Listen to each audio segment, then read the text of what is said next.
Good morning. Good morning to everyone, and welcome to the October 24th, 2022 meeting of the General Obligation Bond Executive Committee. Let me welcome those who are attending virtually and all of you who are here in person. I hereby officially call this meeting to order, and to start the meeting, I'd like to introduce our Spanish interpreters who will be here today. Please introduce yourselves. Thank you, Madam Chair. Good morning. My name is Elsie Duarte, and along with my colleague Carmen Cota, we will be servicing as interpreters in today's meeting. I will now introduce myself to our Spanish-speaking audience and review some guidelines. Buenos días, mi nombre es Elsie Duarte y junto con mi colega Carmen Cota estaremos sirviéndoles como intérpretes en la reunión de hoy. Al momento de hacer un comentario público, de favor les pedimos que hable despacio, con claridad y deténgase después de cada pocas oraciones para interpretarle de la manera más completa posible. Gracias. Thank you, Madam Chair. And thank you very much as well. Let me go over a few items for today's agenda. First, I wanted to share with you that there will be public comment during the item 3 part of today's agenda. We're planning to reserve at least 30 minutes. We may extend that depending on how many people have signed up to speak. And once we have the full number, I can let you know the duration and time limit for each speaker based on the available time and the number of individuals who have registered to speak. If you are attending in person and would like to speak, let me remind you that the sign up is at the kiosk located at the entrance to the council chambers. And once item 3 of today's agenda begins, there will not be any more sign-ups, so would want to do that now. If you're attending virtually or watching a recording and would like to speak at a future Go Bond Committee meeting, note that you need to register 2 hours in advance. So with that, our first agenda item is for the approval of the minutes of the Executive Committee meeting on October 17th. Do I have a motion? So moved. A second? Second. Thank you. Any comment or correction? Those in favor, please let it be known by saying aye. Aye. Aye. Thank you.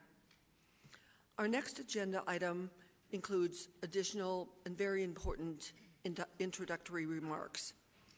The City Council appointed the Executive Committee to provide the final recommendations for a $500 million general obligation bond program. As we heard from staff during the last meeting, although this task is difficult, our committee does not have any flexibility on this $500 million figure. During the last meeting, we received reports from 4 of the subcommittees, and we will receive remaining subcommittee reports today, as well as continuing to hear public testimony. Public comment is essential to this process and has been reflected in the subcommittee's recommendation. To date, there have been over 800 comments received from the residents on the Go Bond program via email, phone, the Go Phoenix tool, and participation in at least committee meetings, of which there have been 30. Members of the public can access the schedule of meetings and information on how to register to speak at future meetings of the Phoenix Government Go Bond. Again, today's meeting will focus on subcommittee reports and public comment as we prepare for the remainder of our meetings, which will then be focused on deliberation and recommendation.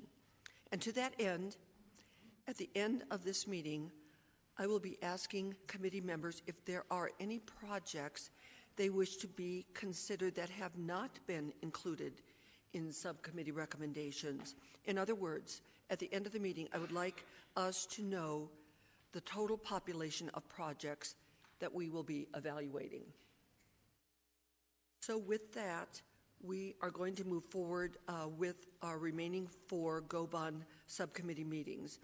Similar to our last meeting, each subcommittee presentation will have approximately 10 minutes in length, with an additional 10 minutes allotted for Q&A to assure that there is time for all of the reports and to allow time for public comment.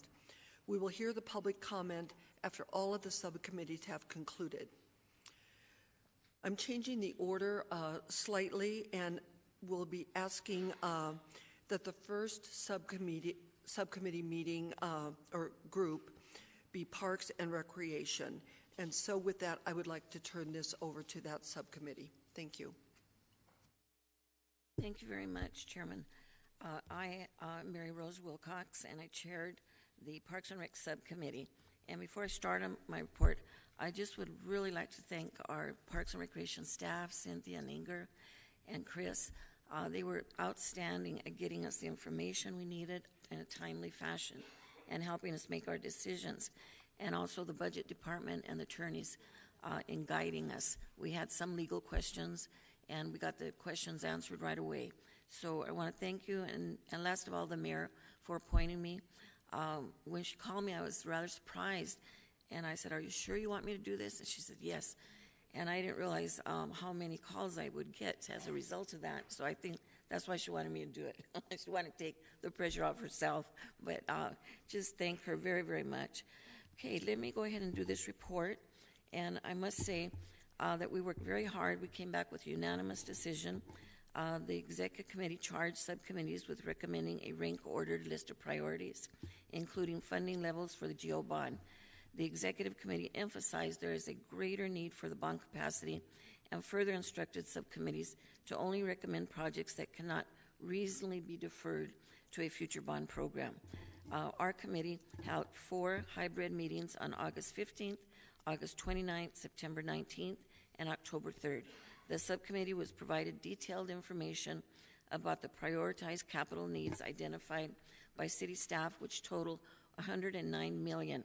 The general public and stakeholders submitted oral and written arguments or comments on their priorities, which were considered by the subcommittee in formulating its recommendations. After considering the instructions, information provided by staff, and comments from the public, our subcommittee identified $109.7 million in projects for the Executive Committee consideration. A rank-ordered list of projects and recommended funding amounts is attached. We tried to keep within the amount that we were given. The Parks and Recreation Department originally submitted 13 prioritized capital needs projects for consideration, all of which were included in the recommended rank-ordered list. A total of 4 projects were added to the list by the subcommittee throughout their deliberations, which you will hear from Cynthia. Recommended funding levels and project scopes were reduced for 5 of the original proposed priority projects to accommodate these additions. Additionally, the subcommittee recognized the importance of equitable distribution projects throughout the city and made adjustments to the final rankings to ensure projects existed throughout the city. Our subcommittee voted unanimously on the final rankings, noting that projects in rank order 1 through 14 are the most highly recommended to be included in the GO bond program. Projects in rank order 15 through 17 were recommended to be included with lower priority projects 1 through 14. I would like just to say a couple of things before turning it over to Ms. Aguilar. On the number 1 project you're going to read, which is citywide funding for parks minor capital projects, we felt very strongly that sometimes because the threshold was $500,000 for some of the projects, we needed smaller projects for some of the parks so that they could have, if they needed a water fountain, if they needed special things, they could have a fund to draw from. And this was our number 1 priority in our rankings.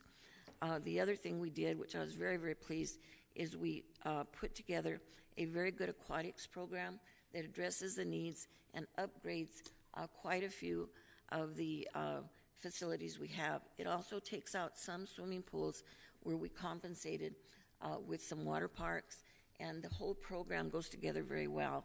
And lastly, in equitable distribution, I wanted to note that our 2 biggest projects were projects 7 and 8, which are a west, I'm sorry, not 7 and 8.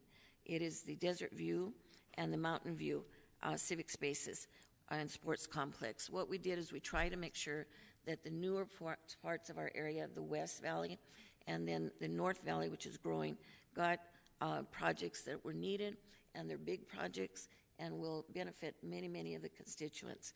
So with that, let me turn it over to Cynthia, and again, thank her for all her work. Sure. Good morning, Madam Chair, members of the Executive Bond Committee. I'm going to go right into the projects that Mary Rose Wilcox just mentioned.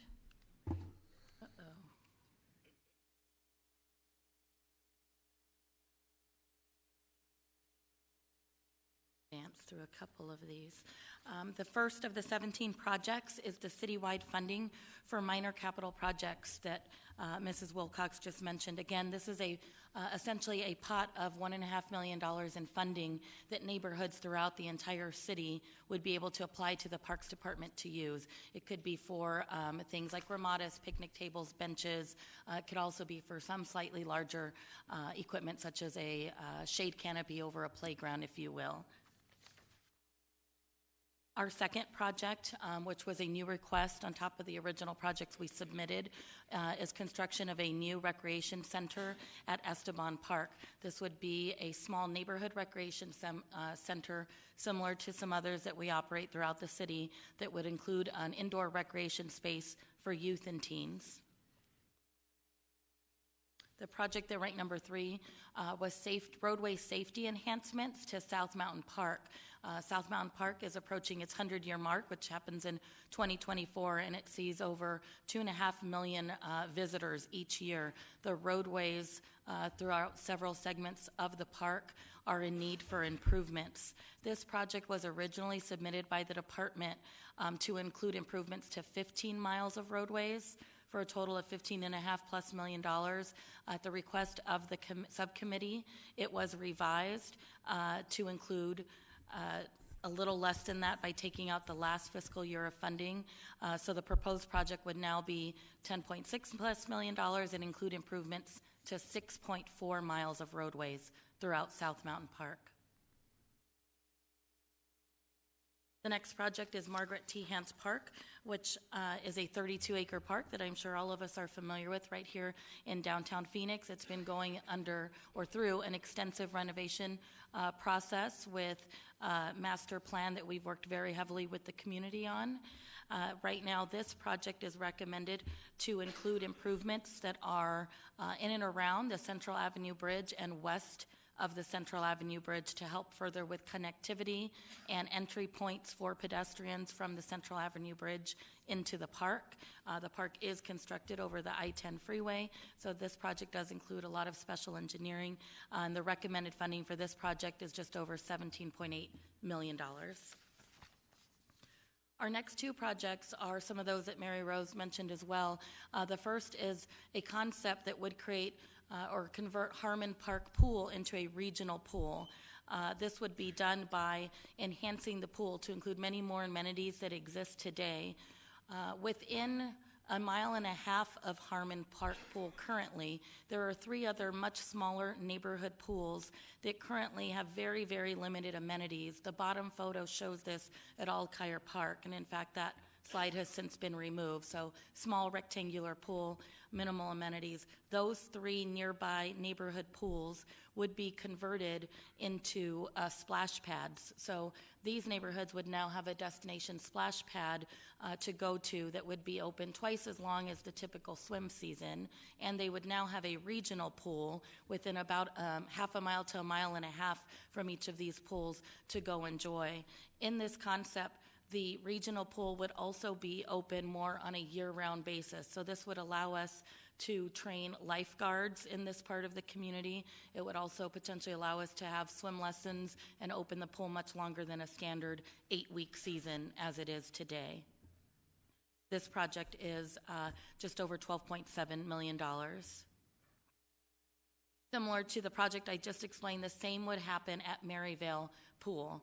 This pool has 2 neighborhood pools nearby within less than 2 miles at Maryview and Holiday Pool. So those 2 smaller pools would also be converted to splash pads in this concept, creating a destination regional pool at Maryvale. This project is just over $14.3 million, and it encompasses the creation of the regional pool and the conversion of the small pools that I mentioned in both of those projects. This photo here just shows on the top left the slide type of features that would be added at a regional type pool that doesn't exist at Harmon and Maryville today, as well as the shallow water pool, if you will, for toddlers. And then the bottom right photo shows an interactive splash pad, which would be what we plan to convert those smaller pools into in those neighborhoods. The next project is the Grant Park Historic Bathhouse.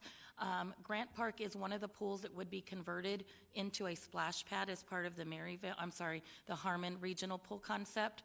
So naturally, we would no longer need the bathhouse that exists today. However, it is a historic structure, and so the thought is that we could use this funding, $1.6 million in funding, to convert it into a recreation space that would exist for the neighborhood as well. The next two projects are developments of new parks. The first is the Estrella Civic Space Park, which is in the southwest part of the valley near 91st Avenue and Lower Buckeye. We have owned this property since 2002. It's very large. It's intended to be a multi-city service site, library, fire services, park services. This project in particular would allow us to do a master plan for this property and to build 1/3 of the park's amenities. The project for this would be just over $12 million. Similarly, Desert View is another park property we've owned. It's a 56-acre site we've owned since 2007. It's located near Deer Valley and Tatum. And this would also allow us to do a master plan and to build 1/3 of the park's amenities at about just over $8.3 million. Telephone Pioneers of America Park was established in 2001 as the first barrier-free park in the United States. We currently have a partnership with a nonprofit, Ability 360, to run this facility. This project would allow us to work closely with them to make many of the needed improvements to make it more welcoming and ADA friendly, as well as improvements to some of the outdoor amenities that exist in the park, such as demolishing some unused racquetball courts and improving some other athletic courts that exist throughout the park currently. This project is just over $2.2 million. The next project is Mountain View Community Center. This facility was originally purchased by the Parks Department. It was a private facility before, a private tennis facility, if you will. So there's currently 6 existing tennis courts. This would allow us to renovate those. It would also allow us to construct 16 pickleball courts at this facility. Pickleball is probably the number one thing we are hearing for right now as far as a request to add amenities. This would help us in this northeast part of the valley to add courts in a pocket where we don't have very many right now. This project would be just over $1.1 million. The next project are improvements at Sweetwater Park. Currently, the park, a lot of open space, and there are lit multi-use fields and some athletic courts, but there is no playground structure and limited other park amenities such as restrooms and picnic ramadas. So this is a project that we would be looking to make these improvements in for about $1.5 million. Next is the South Phoenix Youth Center, located near 7th Street and Rozier. This is a facility that really focuses on programming for teens in South Phoenix. A lot of educational, mentoring, and cultural events take place currently. The facility is in need of improvements such as roofing and flooring, and improvements to the indoor facility, as well as improvements to some of the amenities that are outdoors as well. And this project would be just over $3.1 million. South Mountain Community Center renovations is next. This is located off of Central, just south of Southern on Alta Vista Road. It's a multi-generational community center.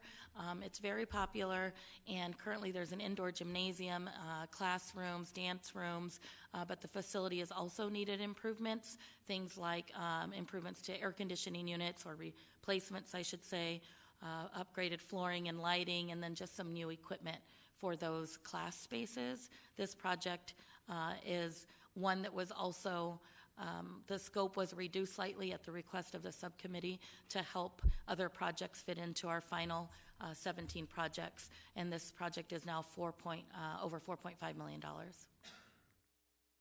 Project 15 are really improvements to the trails along the Rio Salado. The Rio Salado is 595-acre habitat restoration area. This photo you can see the irrigation lines exposed. It should not be this way, and so that's what we mean by erosion. There are literally sections that are starting to deteriorate. We have an agreement with the U.S. Army Corps of Engineers, and part of that requires us naturally to keep up with the maintenance of some of these trailways, and so this project would help us protect 15 miles of these trails and make them safe for the public to enjoy. This project is over $4.5 million. And the Pueblo Grande Museum is our 16th ranked project. It sees about 35,000 visitors every year. It has many amenities, outdoor and indoors as well. This project would allow us to do a master plan for the whole property of the museum, and also it would allow us to make improvements that would allow the public to access a unique part of the grounds, which is known as the Park of Four Waters. This project was also had a scope that was reduced to help fit all of our projects in, and is now at just over $5.3 million. And then this last project that ranks 17 are improvements to the Washington Activity Center, which is located near 23rd Avenue in Glendale in central North Phoenix. This is also a multi-gen type of community center that serves the public with a variety of special events, camps, and programming. The facility is in need of improvements such as upgrades to alarms and lighting, and a lot of ceiling and wall repairs that were a result of water damage, and other improvements to exterior security doors. This project was also scaled back and is now over $2.6 million. And that concludes my presentation on the overview of the projects, and we have the slide up now that just shows the final 17 projects in rank order. Thank you.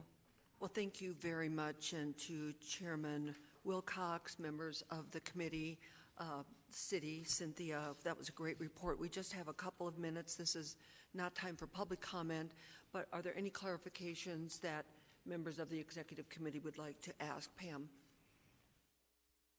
Thank you very much. That was really helpful.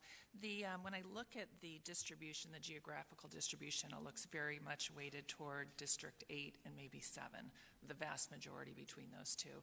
I'm wondering how you're thinking about that as a kind of a broader issue where we've got so much investment in a smaller area versus the larger. Sure, Madam Chair, members of the subcommittee. That did come up during the subcommittee discussion, and there were some adjustments made because we certainly want to have a well-balanced package. When we looked to submit these projects, we had to make some hard decisions on where the greatest needs were. Some of the projects, I would say, that are located in the districts that you're referencing or in a different part or south and central parts of town, they're older facilities. The infrastructure, I would say, is older, and so a lot of that played into where our greatest need was. But the subcommittee did have discussion, and as a result, the Desert View Civic Space project was moved up. It was ranked quite low after the subcommittee did their rankings. That was moved up to number 9. Also added in was Sweetwater Park at number 12 in an effort to try to get to some of that balance, as well as the citywide funding and trying to give neighborhoods across the city. So I would say those were all of the factors that kind of went into the projects we proposed, and ultimately I think how the subcommittee ranked them, but I'll let Mary Rose speak if she'd like to add to that. If I could add a little bit, when you look at our projects, we did, as Cynthia said, try to add in as many as we could from the north. The Estrella is way far west, so it's not really in South Phoenix area. It's for the new growth area on the other side of Levine. And the Mayor Hans, we didn't consider that to be 7 or 8. We considered that to be citywide. It is our festival meeting place, and so we didn't consider that to be part of District 7 and 8. Instead, it's more of a citywide attraction, much like the art museum and some of the other facilities we have. So that was why.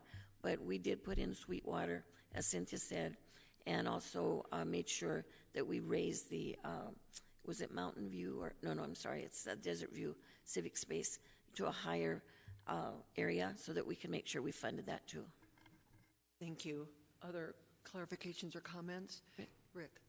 Madam Chair, just a quick question for the staff. I know we're supposed to spend some time focusing on operating costs, and there's some things there on your list that to me wouldn't be increased operating costs, so I'm just curious about them. For instance, these pool conversions. There's a net increase in operating costs even though you're converting a pool to a splash pad? Sure, Madam Chair, Committee Member Neymark. Yes, in the case of the pools, because the Harmon and Maryvale pools would become larger regional pools, those require much greater staffing level. And so that naturally, although we are eliminating the need for lifeguards at some of those splash pads, also the season is being extended. So currently a typical season is 8 weeks. But these pools would have heaters, we could train lifeguards, we could offer programming year round. So that's where you're seeing the increase on those. Thank you. And I assume those operating cost numbers are net numbers above the what you're currently paying to operate, I don't know, holiday pool or something. Okay, thank you. Thank you very much. We appreciate this report. I'd like to now move on to Environment and Sustainability Subcommittee and introduce Chairman Ginger Torres and the city staff to present.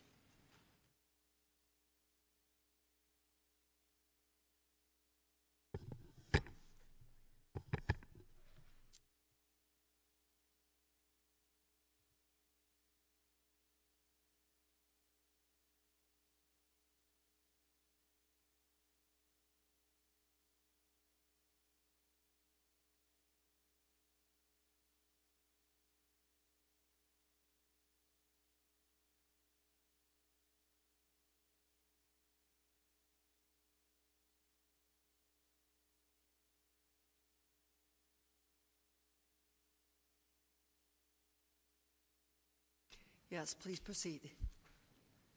Good morning. My name is Ginger Sykes-Torres. I'm the chair of the Environment and Sustainability Subcommittee. I'm happy to be here today to present the recommendations of the Environmental and Sustainability Subcommittee.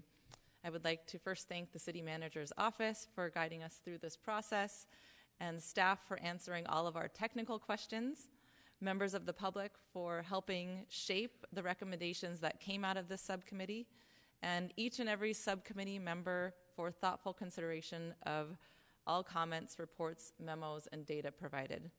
In addition, I'd like to extend a heartfelt thanks to Vice Chair Dan Steller for being a wonderful partner in this endeavor. So today, our city is facing a myriad of environmental challenges that threaten our public health and our future economic vitality of our communities. And these threats, which range from extreme heat to rising GHG emissions, are exacerbated by our changing climate. The Environment and Sustainability Subcommittee has sought to balance the needs of our city today with a vision of a city that we want to leave for our next generation. The recommended projects will help us achieve the vision set by Mayor Gallego to make Phoenix the most sustainable desert city on the planet. The bond projects that we have prioritized are balanced and address our most critical environmental priorities, and they allow the city flexibility to implement a wide range of programs in this area to achieve the climate and environmental leadership goals of the city's Climate Action Plan, the General Plan, the Tree and Shade Master Plan, and the EV Roadmap, among others. They also allow our city to tackle some of the leading issues that our city is facing, including climate change, public health, and the economy. The subcommittee's recommendation was developed to remain within the original prioritized capital needs identified by city staff, but the subcommittee wants to stress to the executive committee that we would like the committee to consider a total of $41.1 million in funding for the subcommittee's projects, which would more appropriately address the environmental and sustainability needs of our city. The executive committee emphasized that there is greater need than bond capacity and further instructed subcommittees to only recommend projects that cannot reasonably be deferred to a future bond program. After considering the Executive Committee's instructions, information provided by staff, and comments from the public, the subcommittee has complied with the request and identified $25.1 million in projects for Executive Committee consideration. The recommended projects include energy efficiency, water efficiency, renewable energy upgrades, including solar, heat resiliency program expansion, vehicle electrification stations, and brownfields redevelopment. The projects will provide our city with the flexibility to implement a wide range of programs that reduce GHG emissions, reduce the impacts of climate change and urban heat on residents' and visitors' health, and it will support the goals of the Phoenix Climate Action Plan. Importantly, I want to stress that a number of these projects will reduce costs to the city, resulting in a reduction of operational expenses. These tough decisions will help ensure the prosperity of our city through a lens of sustainability for our natural environment and equity in our communities. The decisions we are making today will affect all people within our city, from our elders to our youngest. Our subcommittee is deeply invested in safeguarding our precious natural resources like air and water and addressing environmental risk and planning so that we will have a more sustainable and livable communities. Thank you.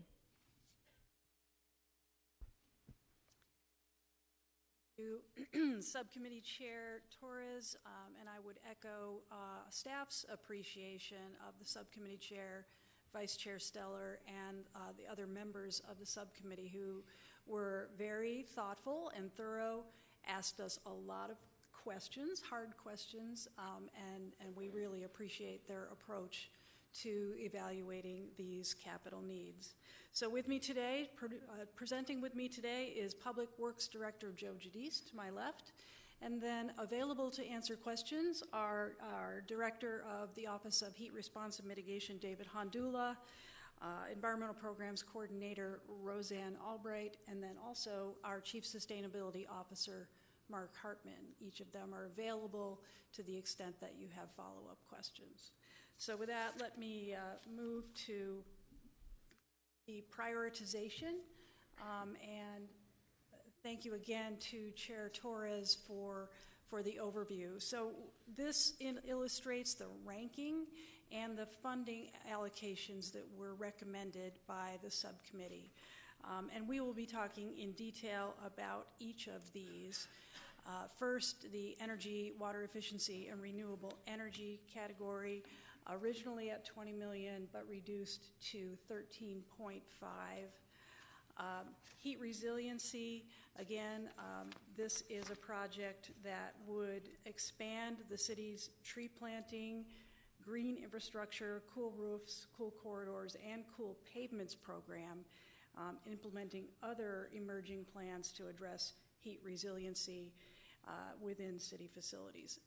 Brownfields, originally project request at $5 million, recommended at $3 million, and I'll talk a little bit more about that in a moment. And then fourth priority, city vehicle electrification strategy, original project request 16 and recommended at 1.3. So I'm going to turn the presentation over to Joe Giudice, who will talk about the first project category. Thank you, Karen. Good morning, Chairwoman, members of the Executive Committee. When originally presented to the Environment and Sustainability Subcommittee, there were two distinct projects. One was for water and energy efficiency, and the other was heating, ventilation, and air conditioning, deferred maintenance improvements, and also energy efficiency. After much deliberation and consultation, the Environment and Sustainability Subcommittee recommended combining those into one program and adding renewable energy investments in solar, for example, as part of that program. So the program, as designed, would invest in water efficiency investments, energy efficiency investments, and renewable energy, such as solar, at city facilities. The important note that I'll highlight again, which the chair of our subcommittee already pointed out, is that these investments will all actually result in reduced expenses to the city's operating budget by reducing our utility bills and providing for a reduced maintenance expenses on these deferred maintenance items. Thank you, Joe, and I'll talk a little bit more about the heat resiliency category.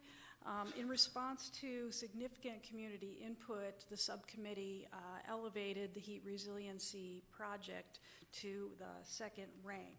And as I indicated before, the capital need is for expanding tree planting, cool roofs, cool corridors, and cool pavement programs, but importantly, the subcommittee added to the scope of this particular item the possibility of green stormwater infrastructure, which many subcommittee members felt was a very important investment for the future.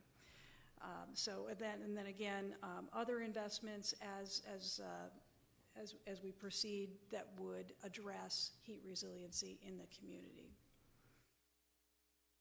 Third ranking project is City Brownfields redevelopment projects.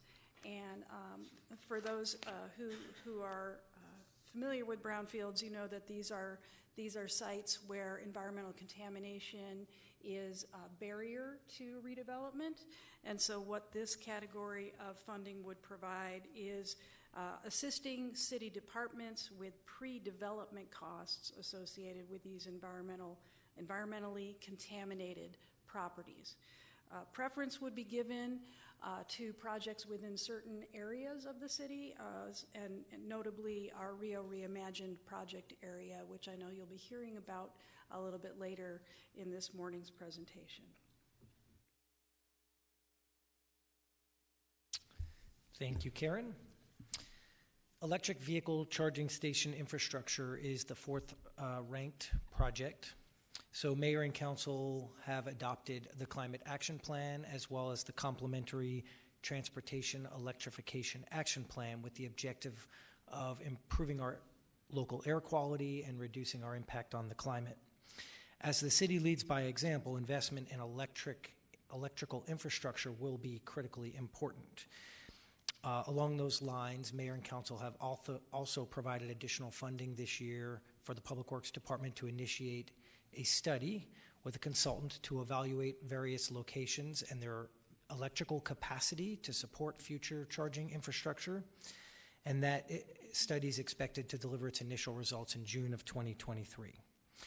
Recognizing that federal investment, private investment, and investment from the utilities is forthcoming in the electrical grid and charging infrastructure, the Environment and Sustainability Subcommittee recommended advancing this program from the future programs list to the capital prioritized list with a funding investment of $1.3 million focused on installation of charging infrastructure. Thank you.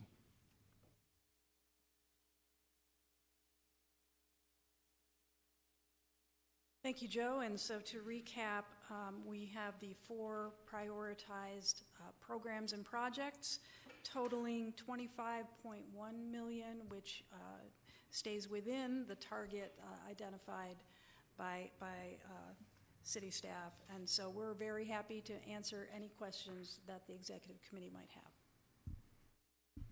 Yes, questions from members of the committee, please. Thank you. My name's Ann Ender. I'm filling in for one of the chairs. But when you are referring to the low tree equity maintenance, or increase that with the tree plantings, what about the high tree equity maintenance? I mean, for example, North Central Avenue along the bridle path's eroding, so a lot of the water is not getting to those trees. I think that homeowners group raised something like $30,000, planted these 63 trees that were missing. So how are we going to take care of the already, I guess you call it high equity maintenance, because obviously our canopy is one of the greatest in the city? Thank you very much, Committee Member Ender. And let me I will defer to Dave in a moment, but I will also say that maintenance of existing tree canopy is within the responsibility of both the Parks and Recreation Department and the Street Transportation Department, depending on the maturity of the trees. And so in the case that you're citing, that is very much a Parks Department responsibility and priority. So I will say that the investments that are identified under this category are to address areas without the tree canopy, and I'll ask Dave if he has anything else to add. Thank you, Karen, Madam Chair, and members of the Executive Committee. We certainly agree that maintenance of existing tree canopy is critical. We are undertaking an update to the city's tree and shade master plan, which has not been revised since 2010. So by the time we get to the point where we will be able to spend whatever allocation the Executive Committee and City Council decide from the bond program, we'll have clearer guidance from Council and the public in terms of the priorities. Thank you. Dave. Madam Chair, don't know who this question goes to, but just I'm not trying to get ahead of ourselves here, but I noticed that coming up in in the Arts and Culture Subcommittee, there's a recommendation for the Children's Museum of Phoenix expansion. And then in this recommendation, there's an additional one that I believe it says solar installation at the Children's Museum. Are those separate projects, or is the solar piece in the Arts and Culture Subcommittee? Are those distinctly different? Madam Chair, Committee Member Martin, this program doesn't have any specifically earmarked projects for solar, so to the extent there is a specific project in the Arts and Culture Committee that is specifically associated with their recommendation. Okay, I was just going off of the slide that says Phoenix Children's. Am I missing something here? Yeah, I think that's just a visual to represent the type of investment that would happen. I thought it was a recommended part of the program. Okay, thank you. Apologies. Any other committee members? Yes, Rick. Just a real quick question. On your slide, you didn't list the operating costs, but when I look in the report, there are operating costs associated both with heat resiliency, which I assume is like tree maintenance as an example, and also with the electric vehicle electrification. I just wanted to add to the question you asked. In many, many cases, property owners are also responsible for maintenance of trees in the right-of-way. Is that a correct assumption? I know I pay to trim my trees because I can't reach them. Thank you, Madam Chair and members of the Executive Committee.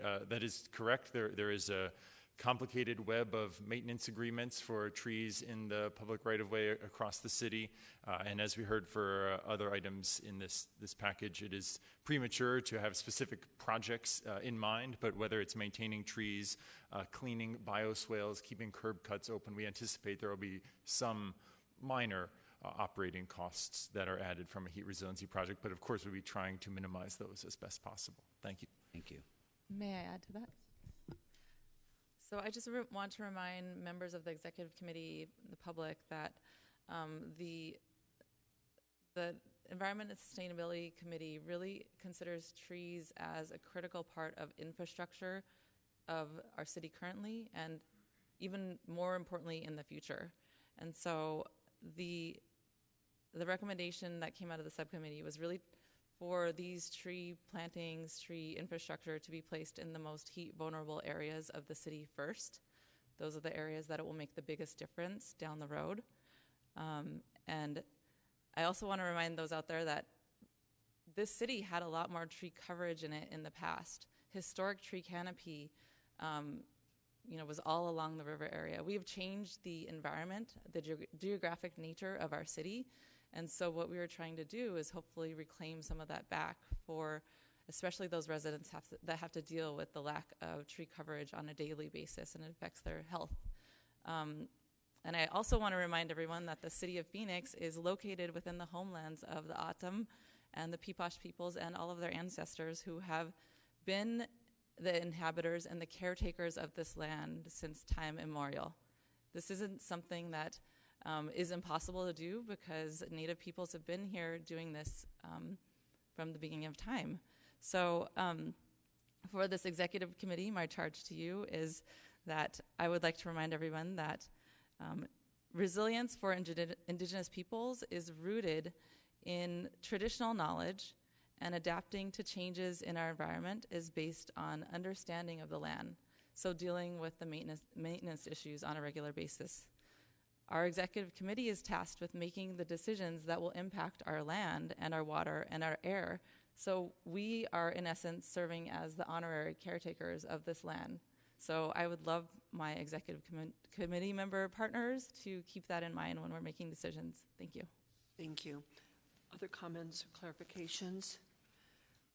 Let me just thank the chairman, the members of the committee, the city staff. This was excellent. Thank you very much. We'll now move on to the next committee report, and that will be the Arts and Culture Subcommittee, and would like the staff to come up, and then I'd like to turn this over to Subcommittee Chairman Pruse. Well, thank you, Chair Harper, for the opportunity to set the table for Director Mitch Menchaca's presentation, which he has done a great job preparing for us today as he makes his way to the table. I'm Devney Price. I've had the privilege of serving as the Arts and Culture Subcommittee Chair, and as we are all aware at this point, the Arts and Culture Subcommittee is recommending more than the original amount put forth by staff, which is also more than the 10% of the $500 million provided by City Manager Barton at our last meeting as a guidepost. I would like to take a moment to explain why before we learn more about the projects recommended by the Arts and Culture Subcommittee as priorities for this bond program. Knowing the economic impact of arts and culture on our city, which Mitch will touch on in just a minute, we do feel strongly that arts and culture should receive at least 1/8, or 12.5% of the total, which would be $62.5 million of $500 million if divided equally amongst the 8 subcommittees.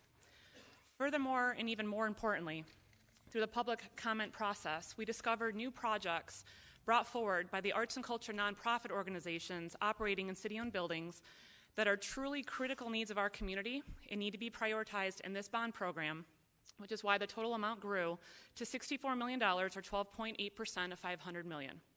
We absolutely agree with and respect staff's original recommendations, but again, through the public comment portion of our meetings, and the public comments were extensive and intense, we learned of projects that could have been and possibly should have been considered and prioritized by other bond subcommittees. So along with the very critical needs brought forward by staff as their recommendations, we have also included these new projects in the total amount recommended by the Arts and Culture Subcommittee. And now I'll turn it over to our Office of Arts and Culture Director, Mitch Menchaca, for the presentation. Thank you. Good morning, Chair Harper, Subcommittee Chair Preuss, and members of the Executive Committee. Here's a flash of our projects that we will be discussing today. We have 9 of them. The yellow projects are projects that were brought forward by the departments involved in this subcommittee. The white projects are those that were presented by community members. And so I will go through these. But first, as Chair Preuss mentioned, the Phoenix nonprofits arts and culture sector generates over $400 million in total economic activity, employs almost 13,000 full-time equivalent jobs, generating $285 million in household incomes, which delivers $44.5 million in local and state government revenues. And 4.9 million people have participated in nonprofit arts and cultural programs over the years. Many of these activities have occurred in our own city-owned facilities. The Phoenix Office of Arts and Culture, the Phoenix Convention Center, and Parks and Recreation own several cultural facilities but are managed by nonprofit arts and cultural organizations through an operating agreement. The city is not responsible for the tenants' programs, services, or administration like the Children's Museum of Phoenix or the Herberger Theater Center. However, the City of Phoenix Convention Center does own, operate, and manage programming services and administration of Symphony Hall and the Orpheum. And before that, I'd like to turn it over to Inger to introduce us. I went right through it. I think you've done a great job, Thank Mitch. you. You can go ahead and continue. All right. Well, I do have my colleague, April, from the Convention Center, who is also here to answer any questions that we have.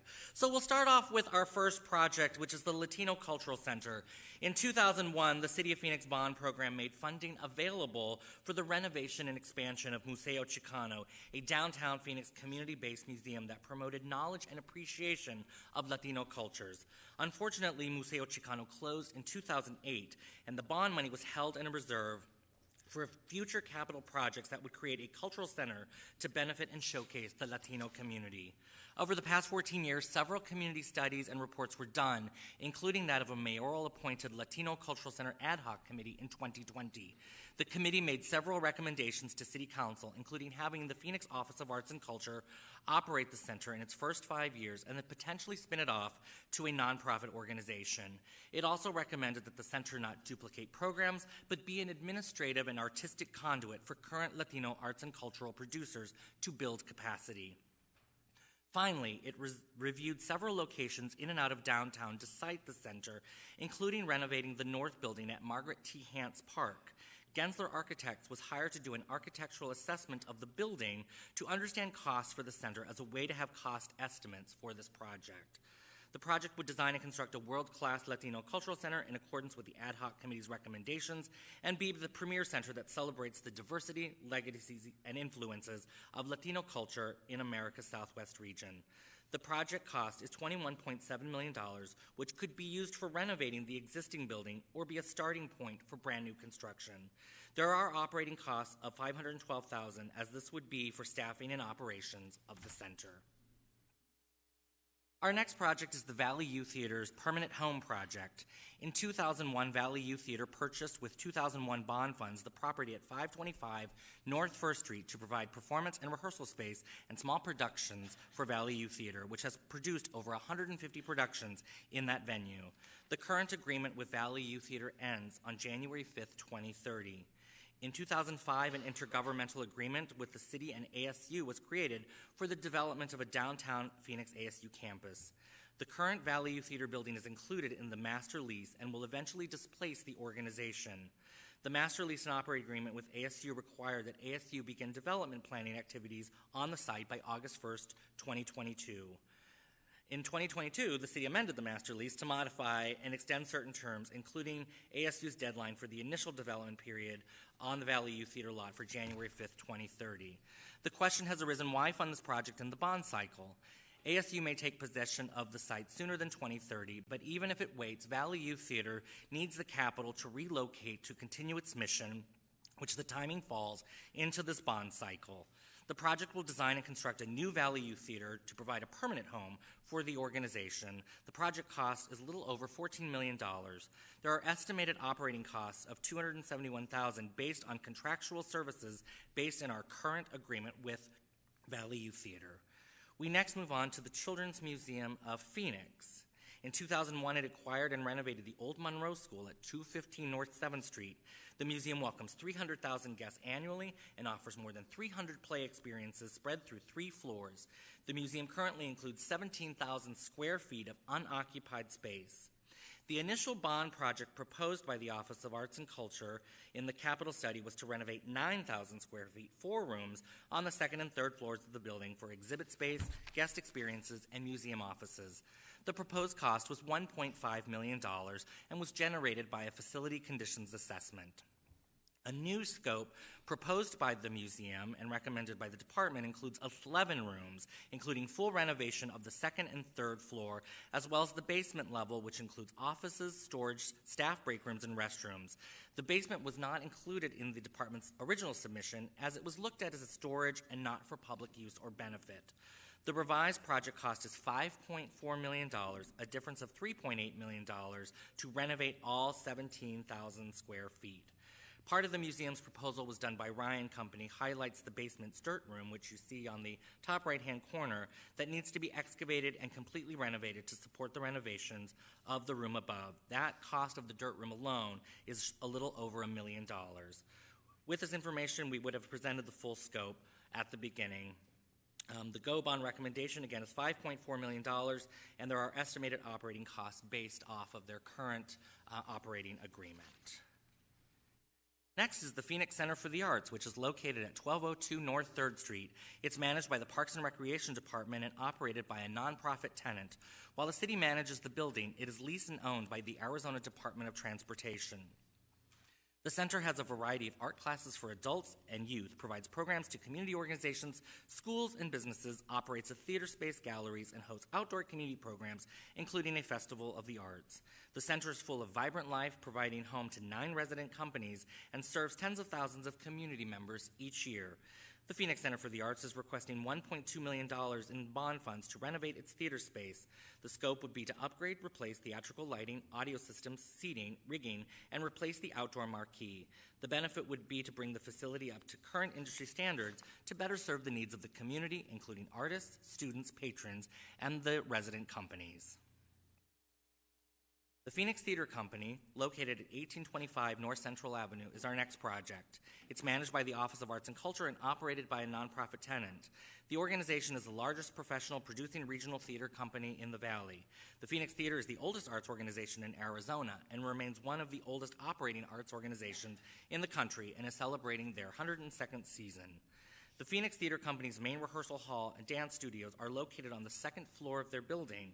They are not ADA accessible and cannot be retrofitted due to the physical constraints of 2 stairwells that provide entry.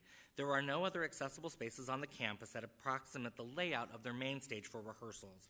This means they cannot hire actors, directors, musicians, stage management, and other artists with mobility issues. The second floor also has administrative offices and a conference room, which are similarly inaccessible to staff with mobility issues. The scope of the project is to construct a 3-4, 13,000 square foot building that would address urgent accessibility issues, offering ADA accessible offices, classrooms, and rehearsal spaces. The project cost is $5.8 million, and there would be a cost share of $2 million with the theater company, bringing a total of $7.8 million. The Arizona Jewish Historical Society preserves, celebrates the rich heritage of Arizona's Jewish communities, educates the public about the Jewish historical experience, including the Holocaust, and promotes awareness of our state's diverse history through arts, culture, and educational programming. The Society owns and operates the Cutler-Plotkin Jewish Heritage Center at 122 East Culver Street. The center is a historic synagogue, and the church now serves as the community through a museum, cultural center, and event venue. The Jewish Heritage Center was a 2010 point of pride, and the center has a lease agreement with the Burton Barr Public Library for shared parking. The scope of the project is to update and expand the Cutler-Plotkin Jewish Heritage Center to include 17,000 square feet of additional state-of-the-art space for a Holocaust and Human Rights Education Center, a special exhibit gallery, classrooms, collection storage, and an event space. The center will provide students, teachers, and the community to an opportunity to see, hear, and learn the history and lessons of the Holocaust and its global relevancy. The project is almost $20 million, but the GO bond request is just a little over $2 million. Next is Symphony Hall. Opened in 1972 to serve as a center for cultural and theatrical performances in downtown Phoenix. Symphony Hall celebrated its 50th anniversary in September. The venue is a single-stage, multi-purpose theatrical and concert hall with a capacity of 2,300 seats and hosts more than 170 performances annually. It is the home to 3 resident companies, Arizona Opera, Ballet Arizona, and the Phoenix Symphony. In 2015, the city commissioned an engineering study of the hall to assess the acoustical qualities of the audience chamber and identify deficiencies that impact performances and the patron experience. The study identified opportunities to improve the acoustical experience and upgrade the audiovisual technology and infrastructure. Acoustical enhancements would include the installation of electrical acoustic enhancement system and modifying hard surfaces to optimize sound diffusion and absorption. Audiovisual enhancements would include installing new fiber optic cabling, replacing obsolete equipment, installing video walls in the audience chambers to enhance the production, and a new assistive listening devices system for patrons. The GO bond original request was $8.6 million. However, the Phoenix Convention Center has identified some funds to help support the project, and the GO bond request is now $5.6 million. The Herberger Theater Center is our next project and was located at 222 East Monroe Street. It is managed by the Phoenix Convention Center and operated by a nonprofit tenant. The center has a large center stage proscenium theater, a smaller stage west proscenium theater, a black box theater, an art gallery, and event space. The Herberger Theater Center is home to 4 resident companies, including Arizona Theater Company, Arizona Opera, Child's Play, and iTheater Collaborative, as well as a rental venue for other organizations. The project would include a fully programmable LED theatrical lighting for center stage and stage west, new audio control consoles, amplifiers, and speakers, replacement of assisted listening devices. The lighting equipment in the theater is more than 20 years old and obsolete by industry standards. Also, the audio systems are approaching the end of life. And so the GO bond request for this was originally $5.3 million. However, the Phoenix Convention Center has identified some funds to help support the project, and the bond request is now $3.3. Our last project is the Office of Arts and Cultural Facility Critical Equipment Replacements. Just like parks, these funds will address minor capital projects under $500,000 of deferred maintenance and critical equipment replacements for 7 facilities managed by the Phoenix Office of Arts and Culture.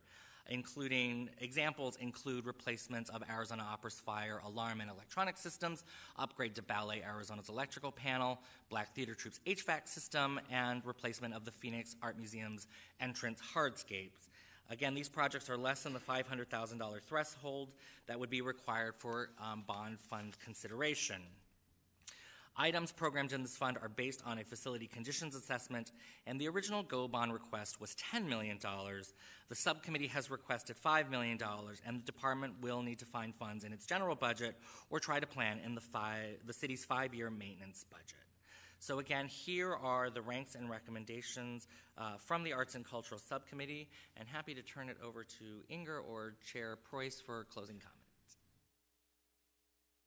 Sure. I would just like to add that most of our meetings did run 4 hours or longer because we received hours of public comment at them, and that does not include the online written comments that were also provided. I heard some grumblings in the audience. Many of you are here with us for those long meetings, but they were necessary.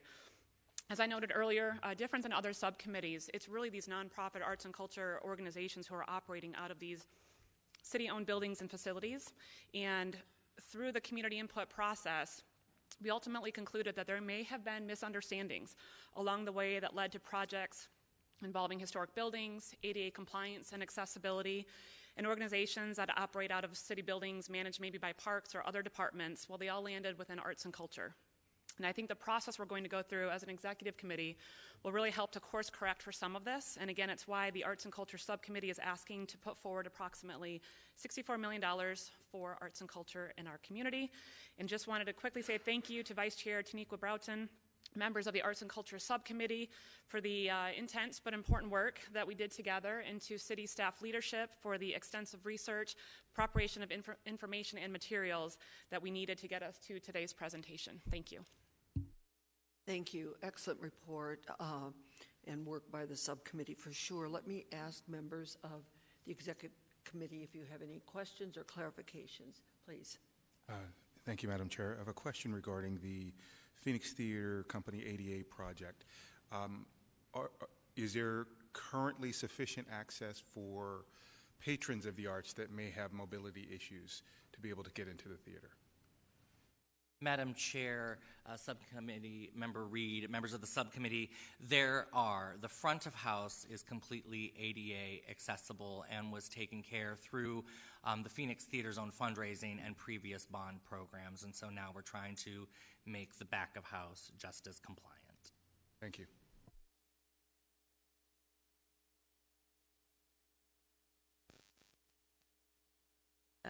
I think you answered my question, but are you going to rebuild the whole thing, or is it just the renovation of the second floor? So members of the subcommittee, it will be an addition that will be added on to make way with some renovation on the back of house. We did do a city engineer's report to see if we could make do with what's currently there by adding elevators or escalators or new kind of thrusts, and it's just impossible without blowing out the back wall. The theater is going to do some current renovations on its own, so this is a good time to add that, but it will be a new standalone addition that will help with these new accessibility issues. Will it be located on the north side, or? It will be located at the northeast side of the building. Okay. Yeah, thank you. Thank you, Madam Chair. That was an excellent presentation, committee. I do have a question regarding the Art Center, the ADA projects too. I'm not sure, but the subcommittee that did the Public Works property talked about this same thing. Is this the same project? I just wanted to know if you had clarification on that.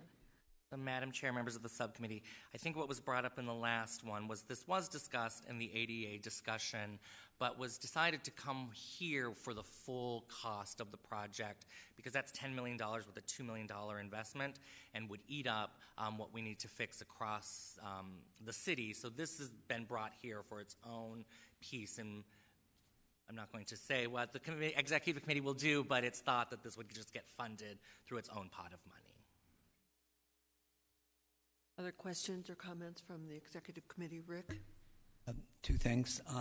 Just on the same project, the Phoenix Theater project, either now or in the future before we make our final decisions, could either you or the Phoenix Theater folks talk about how the two projects do relate to one another? So, for instance, I was at the theater on Saturday, and they talked about the new expansion they're doing. I just want to understand, how this fits into that project, either now or in the future. We don't necessarily need to do it today. We can get that information to you, and the members of the Phoenix Theater Company are here, and will probably speak during the public comment. And then secondly, and this is really for the public and the city attorney, because of my role at ASU, I am going to declare a potential conflict on the Valley Youth Theater project, so I will not be participating in any discussion on that as a committee member, nor any votes. So if you have to structure votes separately to exclude that, I would appreciate it. Thank you. Any other comments, clarifications? Let me thank this committee, the chairman, the subcommittee, city staff. Excellent presentation. We're going to now go to our final report, and this report will be on the economic development, and Chairman Robert Reed, city staff, is stepping up. So if I could turn this over to you for your presentation.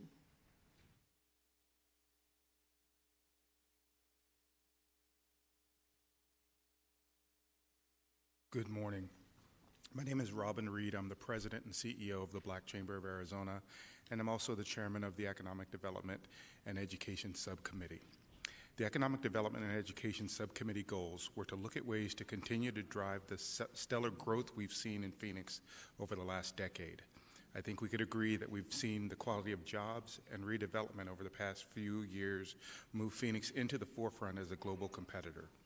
As the Economic Development and Education Committee looked at the options before us, we all agreed that the most important thing we could do was to help continue to give Phoenix a seat at the table to ensure that this quality growth continues, that our growth continues to help revitalize our communities and to educate on any number of community-led plans that have been created over the decades, plans our community members have been waiting for. I would now turn it over to Ms. Ginger Spencer, Deputy City Manager with oversight over community and economic development. Ms. Spencer.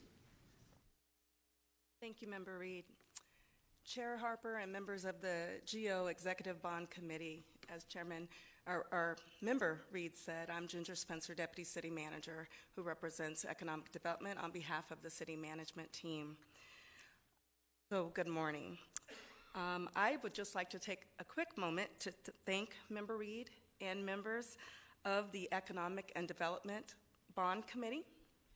And I want to thank them for their leadership and service. And I also want to recognize our Vice Chair, Dr. Heather Carter, and the other members, who were Austin Kennedy, Ms. Verma Pastor, Duke Ryder, Todd Sanders, Dr. Jacques Sokolov, and Dr. Jeff Sprout. I'd also like to acknowledge and thank our Community and Economic Development Director, Christine Mackey, Eric Johnson, and the CED team, Budget and Research Director, Amber Williamson, Chris Fazio, and the Budget and Research team, and all of the city staff who supported the EDE Bond Committee. And with that, I'll turn it over to Ms. Christine Mackey to go over the four projects that our committee considered and recommended. Chris. Good morning. Thank you. Good morning, members of the Executive Committee. We're here today to talk to you in our final presentation about economic development and education and the outcome of our committee.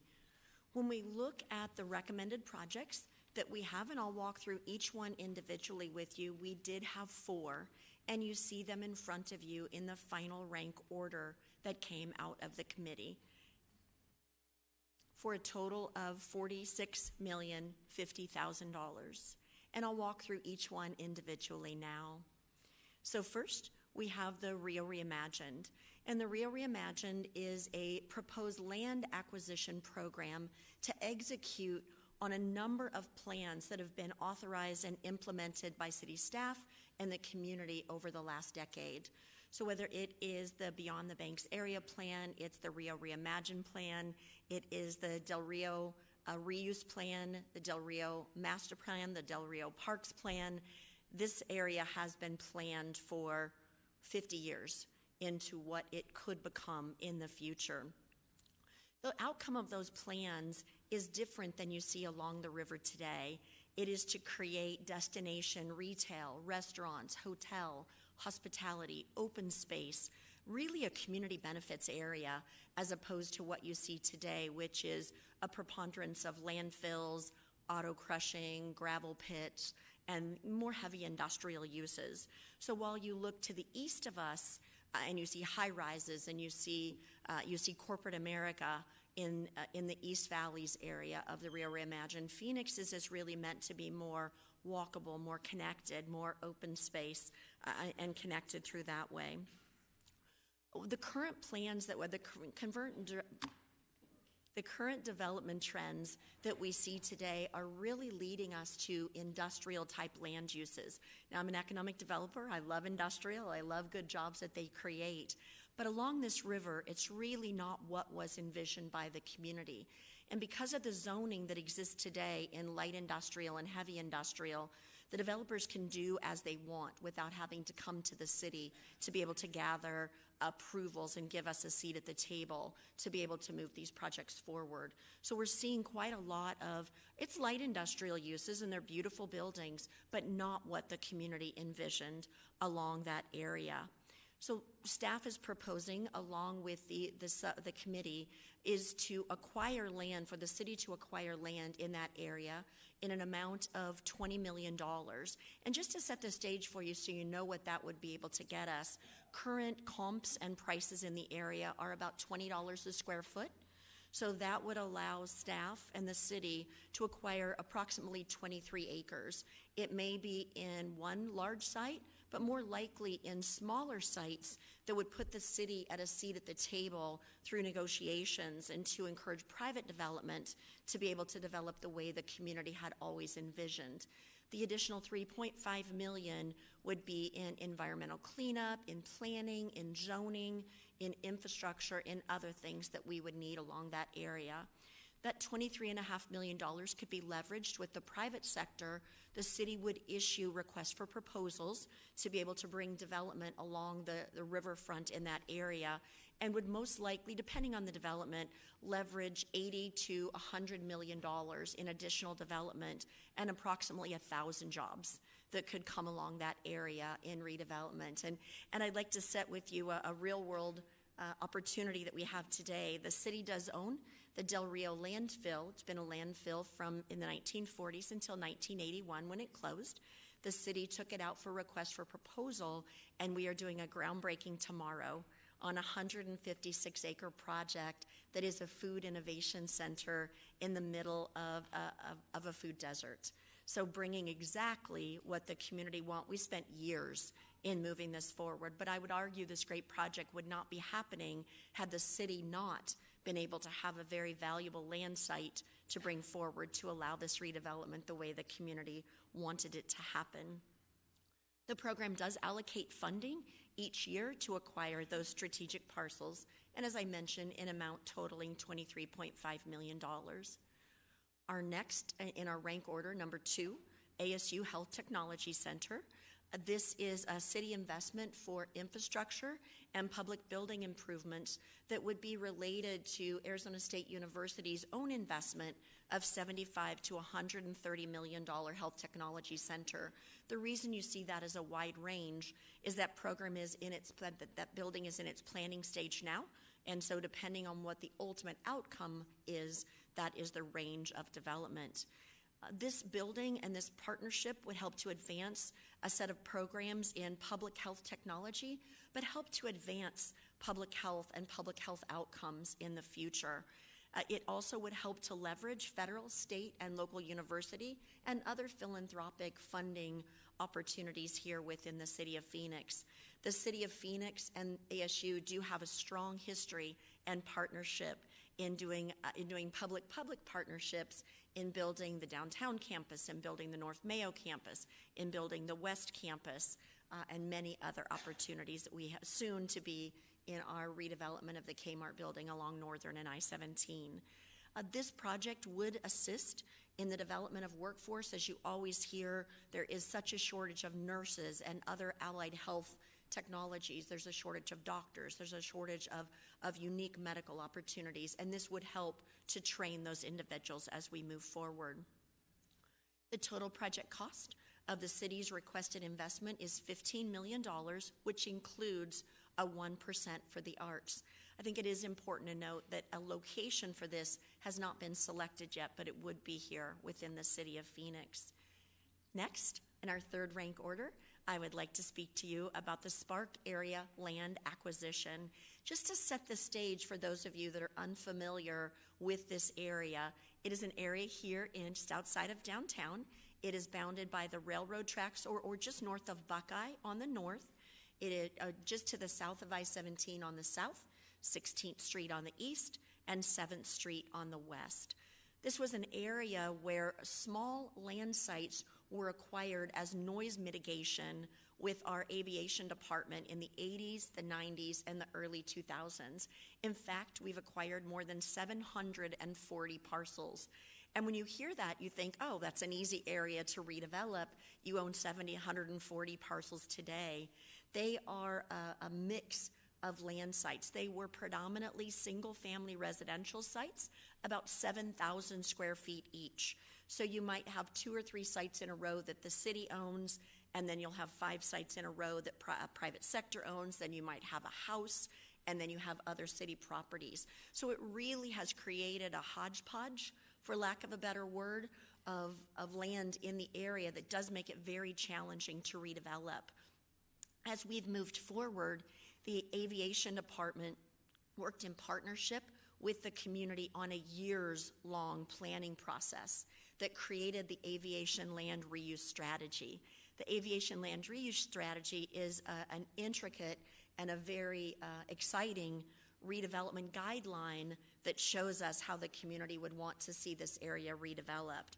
So whether it is in basic opportunities like medical care, health care, grocery, a mercado, hotel, hospitality, workforce training, business incubator, or small or sports and outdoor youth opportunities, it is a very exciting plan that we're looking forward to executing on. Because we now have a plan that is with the Federal Aviation Administration for its approval, and we expect it back by the end of this year, which will let staff begin to move forward on executing on the strategy. The reason the FAA is involved, of course, is because these are aviation-owned lots, and anytime that takes place, the FAA is involved with us. And so we're ready to move forward. The unfortunate thing is of course, we have no revenue source by which to acquire additional sites to create an assemblage to execute on that strategy, number one. But much like the area along the Rio, private sector has in the past 6 months found the aviation land reuse strategy area, and they are starting to acquire those private sector parcels as well, which will be a benefit, of course, as we move forward on the strategy, but a detriment if they want to use those parcels for other thing and block the area of which we could cause that redevelopment to happen. The program would fund $500,000 a year, which would help us fill in those particular gaps for a total cost of $2.5 million. And then finally, the Economic Development Recommended Public Infrastructure Program. I think it is important to note that this program would be focused on adaptive reuse, would be focused on small infill, small business, and really redevelopment opportunities. You will see in the funding that we're proposing, you would not see large sector redevelopment or large sector development be able to be accommodated, but this is really more meant for small scale infill redevelopment.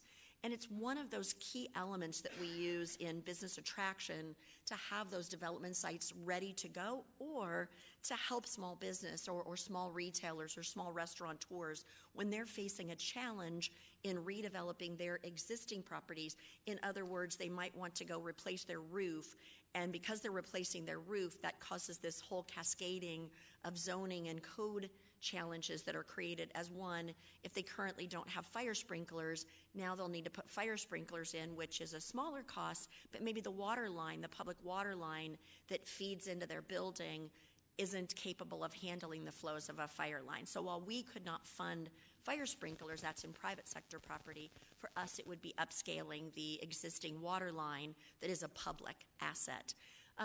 People talk to me often, what are the things as an economic developer that keep me up at night? It's workforce and infrastructure are those two things that do keep us up at night. But just to set the stage for you, to give you an idea of what this fund could acquire, as we look at a traffic signal, those are approximately $400,000, a street light up to $40,000, sidewalk and landscaping, $50,000 to $100,000, a water line might be $100,000 to $250,000. So just to set the stage for you on the type of projects that we could do along this front. The funding is proposed at $1 million a year plus $10,000 for its percent for the arts, for a total of $5,050,000. I'd like now to call to your attention our original submissions that we had in here. As staff and Committee Chairman Reed will walk you through on the next slide how we evolved from this location through Chairman's recommendation. When staff submitted, our priority project was in the Rio Reimagine land acquisition, and we had seen the future capital needs projects listed below. It is important to note that in the original submittal, there were two ASU projects in advanced nursing and in advanced manufacturing that were combined through our committee process into one project and updated from a cost of $11,570,000 to $15 million for the one project. And I'd like to turn it now over to Committee Chair Reed to walk you through how our committee evolved from staff's recommendation to where we're at today. Committee Chair Reed? Thank you, Chris. Madam Chair, members of the Executive Committee, I'd like to now walk you through the Economic Development and Education, how the Economic Development and Education Committee started with our meetings and where we ended up. In the first column, you'll see the 4 projects that were presented for consideration to the committee by Ms. Mackey, the one she just walked us through. In the beginning of our committee meeting, staff presented one priority project, which was the Rio Reimagined land acquisition, represented in column 2. The other 3 projects were presented by staff as future capital needs projects, which you see represented in the 3rd column. Through our discussions, the committee determined that all 4 projects presented were worthy and should be moved into the priority projects category. We ranked them in the priority of number 1, Rio Reimagine land acquisition, 2, ASU Health Technology Center, 3, Spark area land acquisition, and 4, economic development public infrastructure, which you see represented in the 4th column. Finally, if the targets recommended by the city manager are adopted by the executive committee, then here's a way to consider to get to target. My recommendation as chairman would be what is represented in the 5th column on the screen, which is to keep the Rio Reimagine fully funded at $23,500,000, to move the ASU Technology Center to $12 million, and to fully fund the Spark land acquisition at $2.5 million. This reaches the city manager's recommended target of $38 million for the Economic Development and Education Committee. Fellow members of the committee, we are happy to take any questions you might have. Thank you. Thank you all very much. Great presentations. Let me ask the executive committee members if you have any questions or clarifications. More comments. One, wearing my Arts and Culture Subcommittee chair hat. Thank you for that 1% for the arts included in these development projects. And wearing my Downtown Phoenix Inc. President and CEO hat, I must comment on the economic development public infrastructure item. It's brilliant, and it is so needed for our small businesses that want to activate, that want to invest in building storefronts, especially in the downtown area, but I would imagine it's throughout the city. This is something that our small business owners run into, and they walk away from businesses. And this would help to really solve for that. So is it my understanding that we're actually potentially removing that from the final recommended amount? And I was just hoping for clarification on that. In the event that the city manager's recommendation is adopted, then yes, that one would be eliminated. Other comments, clarifications? Pam. Thank you. That was a great presentation. I wanted to, I think this is a broader ask, actually. I'm starting to get a little bit of angst around a geographic distribution from an investment perspective. And when I look at the Rio Reimagined, it kind of falls in that area of parks, livable space. We've just got so much invested in certain pockets of the state. I'm wondering if we could get a map that kind of shows the distribution of those investments, so that so I guess there would be a citywide list, and then there would be a geographic list, so that we could really have a better view of what we're spending where. Would be really, really helpful, if that's possible. Yes, committee member Haley and members of the executive committee, staff can work to get that to the committee. Absolutely. Thank you. Rick. Madam Chair, same as my comment before, because of my employment at ASU, I will make sure that there's no perception or real conflict by abstaining from any discussion or voting on the Health Technology Center item. So again, if there are motions, if you could separate those out, that would be very helpful. And then secondly, I do have a question about the Spark land acquisition. I think I know the answer, but why can't the airport buy those? Madam Chair, Committee Member Naymark, the program that existed that the FAA created has run out of money. So there is no future funding to be able to acquire those additional land sites at this time. Other comments? Yes, thank you. Thank you, Madam Chair. I just wanted to make a comment about the last question. I do support citywide distribution, and I understand the importance of that, but there's been certain areas of the city have had a lack of investment and really have been minus of reinvestment. And so in some instances, it's very appropriate that you might see a concentration of that. And then certain of those amenities are citywide amenities that people will travel to and participate in, and because of their geographic location, they're in certain districts. So I just wanted to make that as a comment. Thank you. Other comments? Yes, Mayor Rose. I thought the public infrastructure was very, very good. It just will help so much. And just on what Ms. Yazzie said, in the inner city and sometimes the older parts, it is so cost prohibitive. Where in the newer areas, sometimes, you can put in new infrastructure and it's a lot less, because every time we try to help people develop within the inner city, you just run into so many older lines, older water pipes, and more cost. So this is really a good program. I hope we can raise it and keep it funded, because it helps with small businesses. Thank you very much. Other comments? Yes, thank you. I agree with Ms. Kihali. I'd like to see the distribution as well, because when you talk about that we have certain areas that have had more development than others, isn't some of that a function of the councilman and council person Just curious. Chairman Harper and members of the subcommittee, I think there are some aspect of political decisions in that, but I think the greater issue is the development of the city and just the way the city has grown over the years with impact fees and other types of development that come in. They bring certain level of amenities and infrastructure, but I also think that there are certain areas in the city that we're still playing catch up with, where the development has grown exponentially and we have not provided them with the same level of amenities that the other parts of the city have gotten over time. Thank you.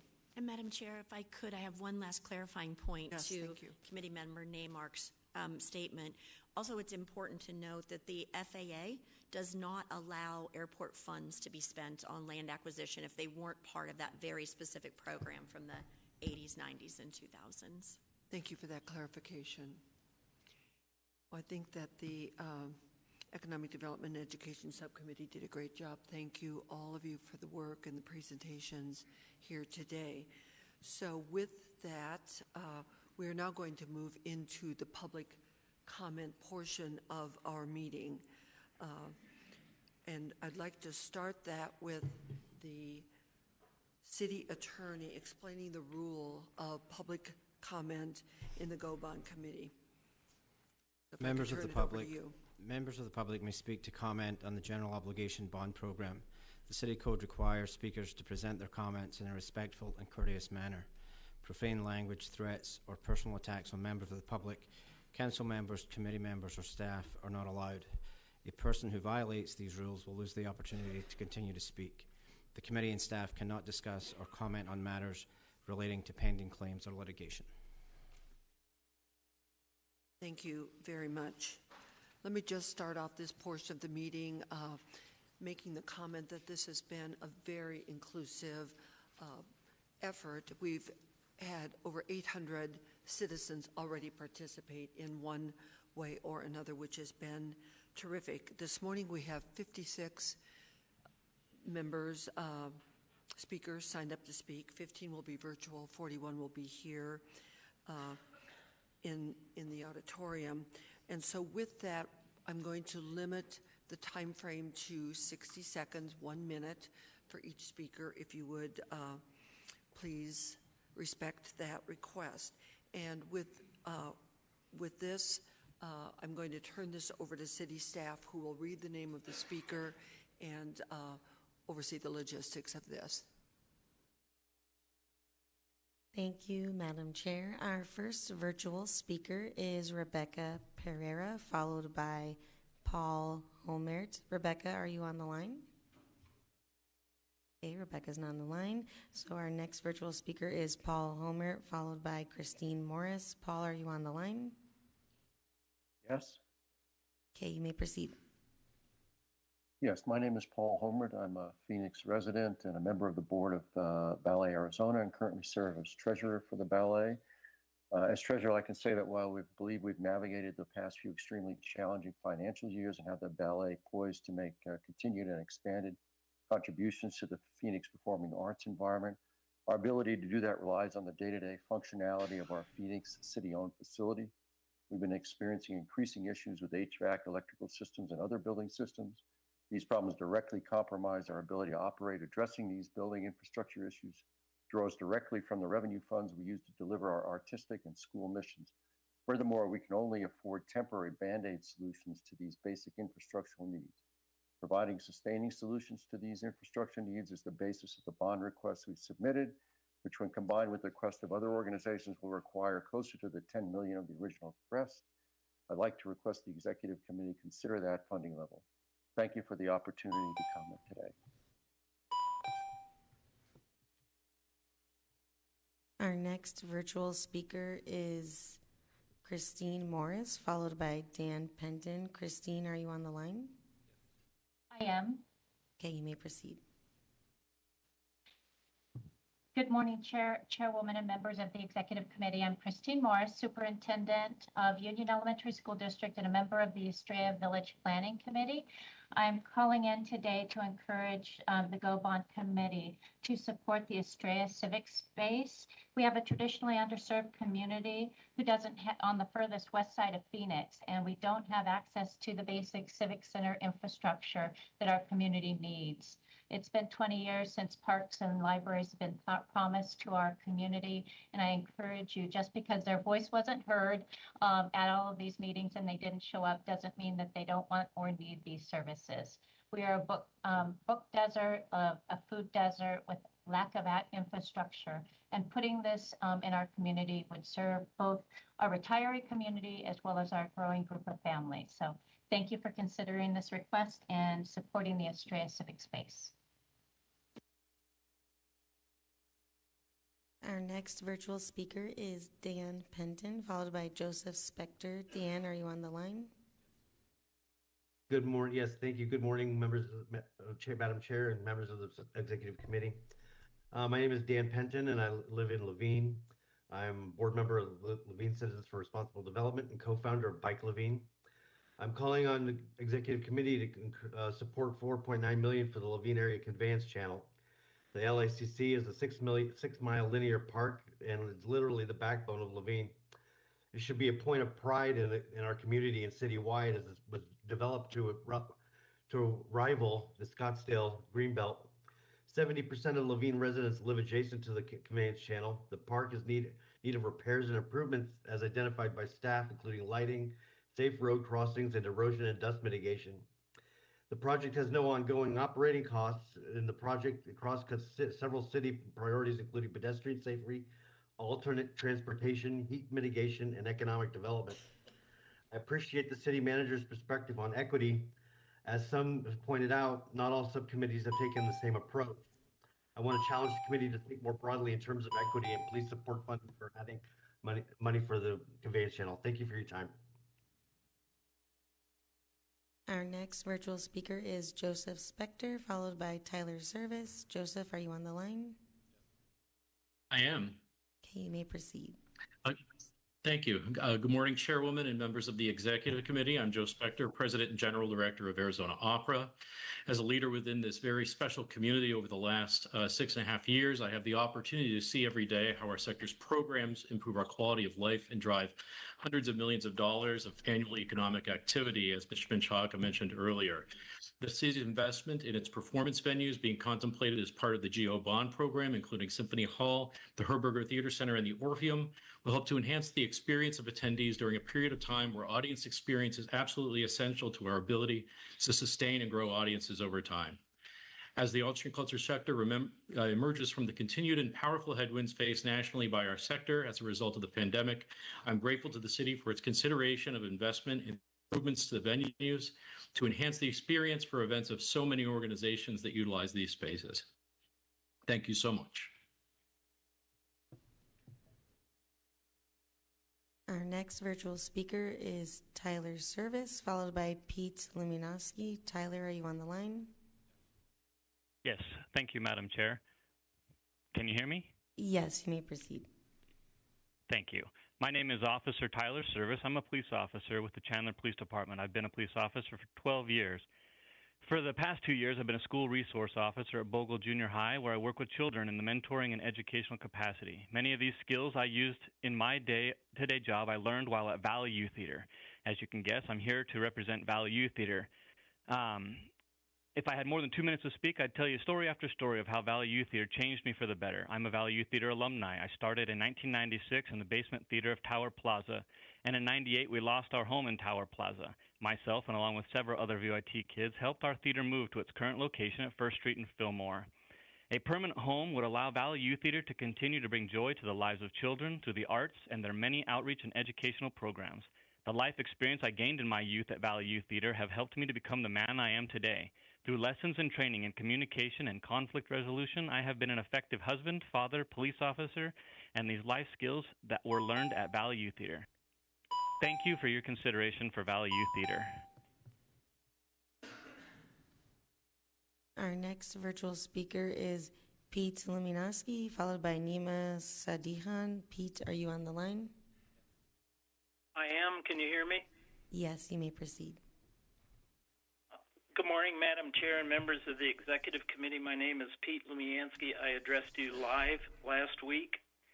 I am the director of the USS Phoenix Cold War Monument Foundation. Over the past 25 years, I've organized a small group of veterans to help create a Cold War museum monument in Steele Indian School Park using as its centerpiece 65 tons of the nuclear-powered fast attack submarine named after the city of Phoenix. This longtime effort has received the support of 7 Phoenix mayors, from Terry Goddard to Kay Gallego, as well as 7 parks directors, from Jim Colley to Cynthia Aguilar. It's now a mature project and is basically shovel-ready, awaiting full funding prior to construction start.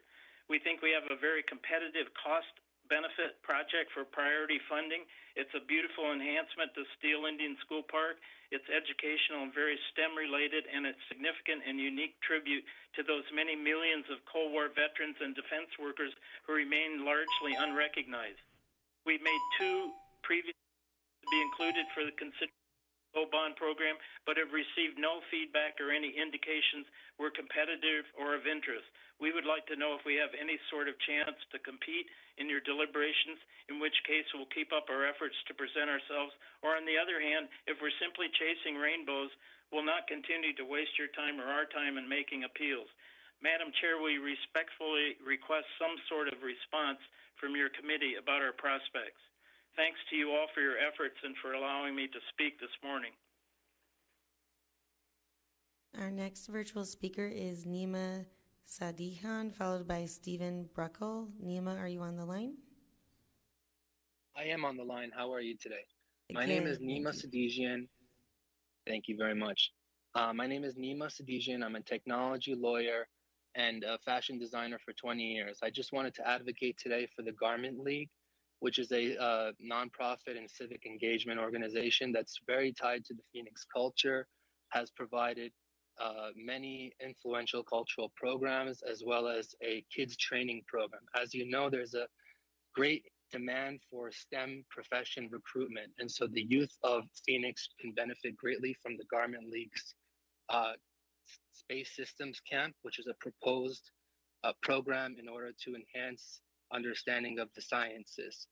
I end comment today with saying that we want to engage the greater community in the GO program to support the Garment League.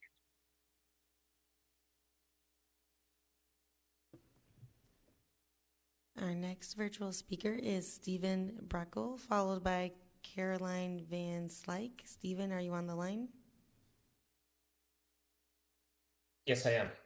Okay, you may proceed. Good morning. I'm here to speak in support of the Hants Park funding. I'm the treasurer of the Hants Park Conservancy and have been a downtown resident for the past 12 years. For 3 of those years, I lived in a condo unit overlooking the park, and so I was there prior and during and after the construction of the new escarpment and the playground, and have seen the impact that that's had on the park and the number of visitors to the park and the general area. I've seen a significant increase in the use, the families using the park, people coming from outside of the immediate area to the park, and just the general increase in usage. I think this bond opportunity is a real chance for the city to show commitment, as well as increase the availability to get private funding to help grow this project and to finish out the project. The renovation progress will spur future private funding and progress, as we've seen already. There's a real time opportunity here because there are some private funding dollars ready to go. So I would just like to say that I'm highly in support of it.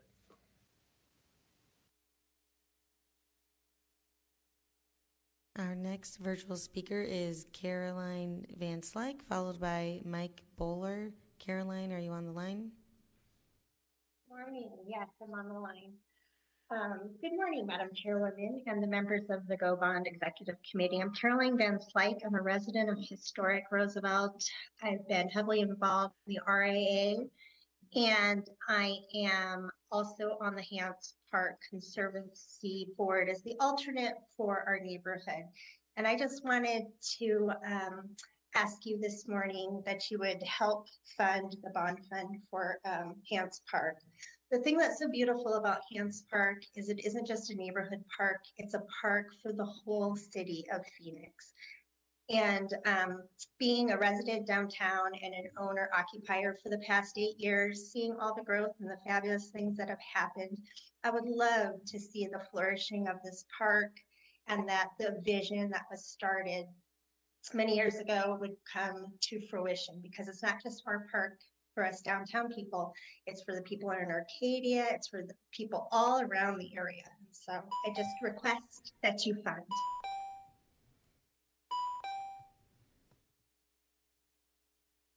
Our next virtual speaker is Mike Bowler, followed by Renee Hardaway. Mike, are you on the line? I am here. You may Madam proceed. Chair, Executive Committee, thank you for the opportunity to present to you. My name is Mike Bowler, and I am the board chair for Ballet Arizona. And I respectfully ask you to consider renewing the $10 million amount allocated to the various organizations for the repair of HVAC and other purposes. It's easy to think of the ballet as just a performing arts organization. We use our facilities year-round, daily, for a school and performances and so on. So the proper upkeep of our HVAC is vital to keep our organization going. And I think we all recognize that we need beauty in the world. And I think one thing ballet does is it does bring beauty into the world, into the lives of our audiences, but also of our students and others. So please reconsider the $10 million amount. Thank you.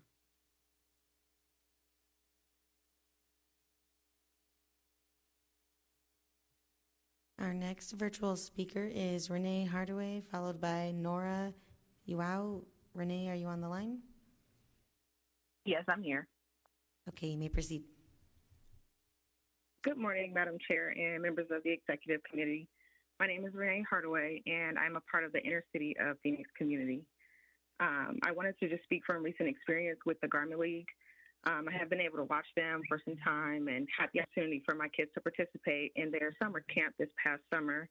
It was such a great experience and different opportunity for my kids.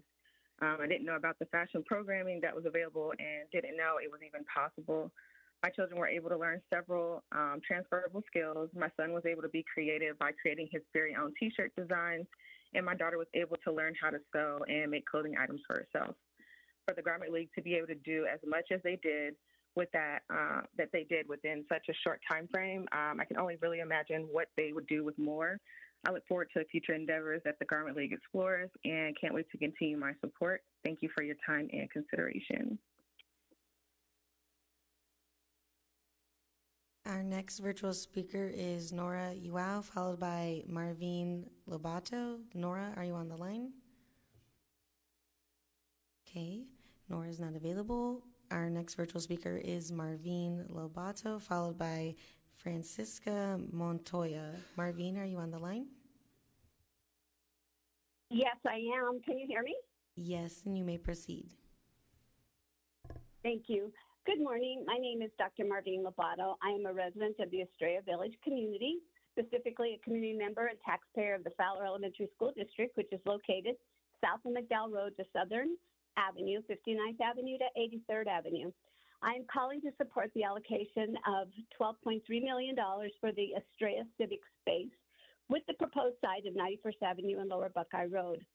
I served as the superintendent for Fowler Elementary School District for 14 and a half years.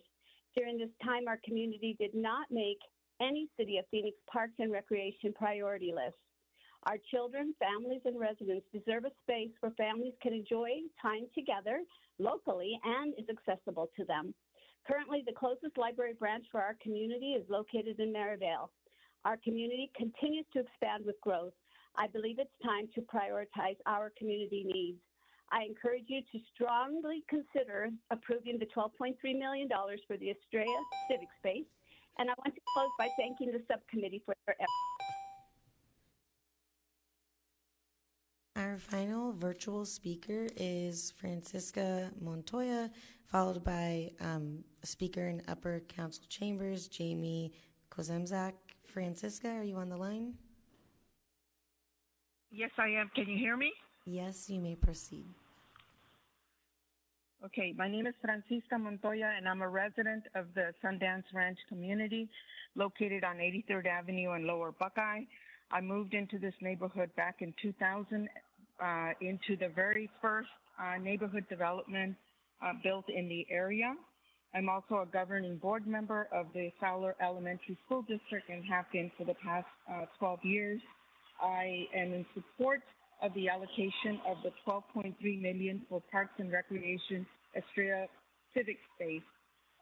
When I moved in, I was told that there were city discussions about a regional park, and here we are 22 years later, and we feel like we've been left behind when we talk about community amenities. So I am urging the members of the steering committee of the General Obligation Bond Committee to please consider the Estrella Civic Space. This is a critical and important investment for families to have fun, to learn, enjoy living, and feel proud to be a part of our great city of Phoenix. Thank you.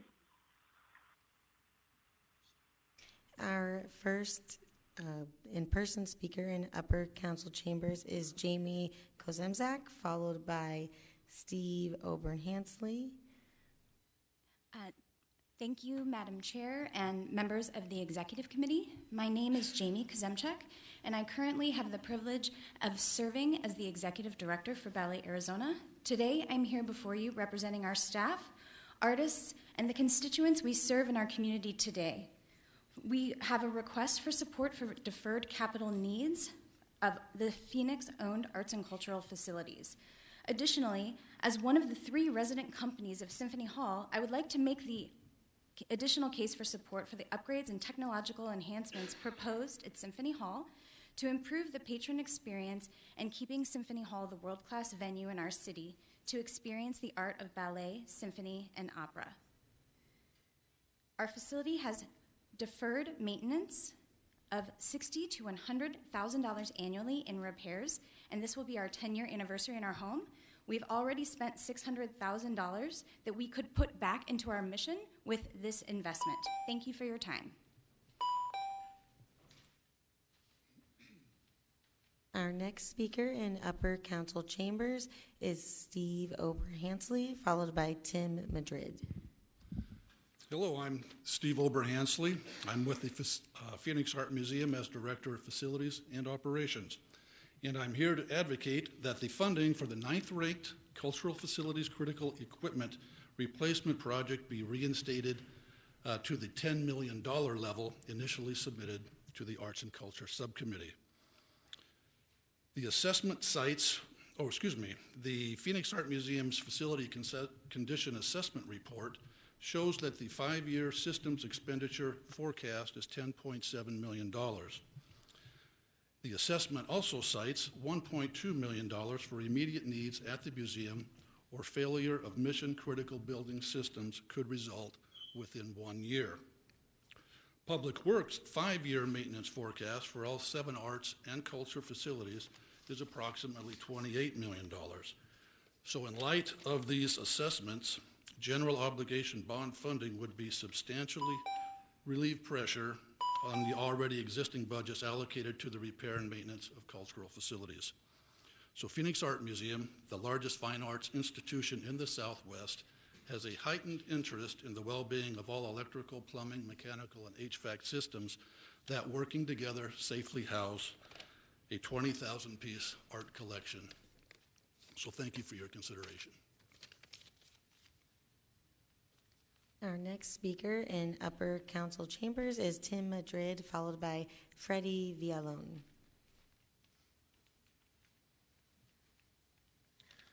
Hello, my name is Tim Madrid. I am the principal at Sierra Linda High School, which is located at 3434 South 67th Avenue. I've been the one and only principal the last 14 years, and I am part of that community, and that community needs the allocation of the $12.3 million of the Parks and Recreation Estrella Civic Space. I have witnessed the lack of those amenities for 14 years for our children, for our families, and I really want you guys to consider, please, allowing us to have that $12.3 million because it will enhance an opportunity for not only our kids but our families to grow together. I appreciate that. Thank you.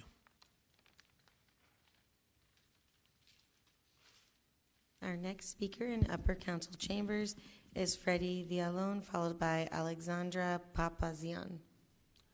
Good morning, Madam Chair, distinguished members of the board. My name is Freddie Villalon. I'm a proud member of the Towson Union High School District. I'm also a constituent of District 5 for the last 30 years. One day walking in my neighborhood, I see a car idling, and in that car is an AK-47. That gun had just been used to kill one of my neighbors.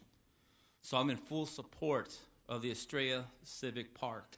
We need to invest in our community. We need to invest in our children, our families, and give them a safe place to go, a safe place to get an education, a safe place to expand. So please support funding the Estrella Civic Space.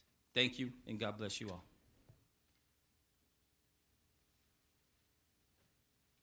Our next speaker in Upper Council Chambers is Alexandra Papazian, followed by Tracy Thomas. Good morning, Madam Chair and the rest of the Executive Committee. I'm the Director of Operations at Ballet Arizona, and I'm here to speak on behalf of and in support of the Cultural Facilities Critical Equipment Replacement Project. Ballet Arizona has served thousands of people in Arizona across the United States for over 30 years, and we are in critical need of maintenance and for our facilities and replacements for some of those pieces. Our systems are in the end of life and consistently failing, with increasing costs both financially and with respect to community impact and our programmatic quality each time. We're spending about $100,000 in critical facilities maintenance each year, as I'm sure our other arts and cultural partners are, who are also included in this project. I'm urging the council to keep the cultural facilities project as a high priority as you move through this process, and also urging the committee to consider the reinstatement of funds closer to the original $10 million proposed. This would allow us and our other cultural partners the opportunity to potentially reinvest hundreds of thousands back into our community and our programming. Thank you.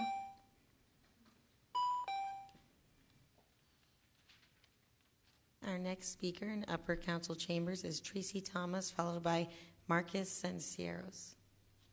Good morning, Madam Chair and members of the Executive Committee. My name is Tracy Thomas. I am the founder and president of the Garment League, a nonprofit for continuing fashion education and industry resources.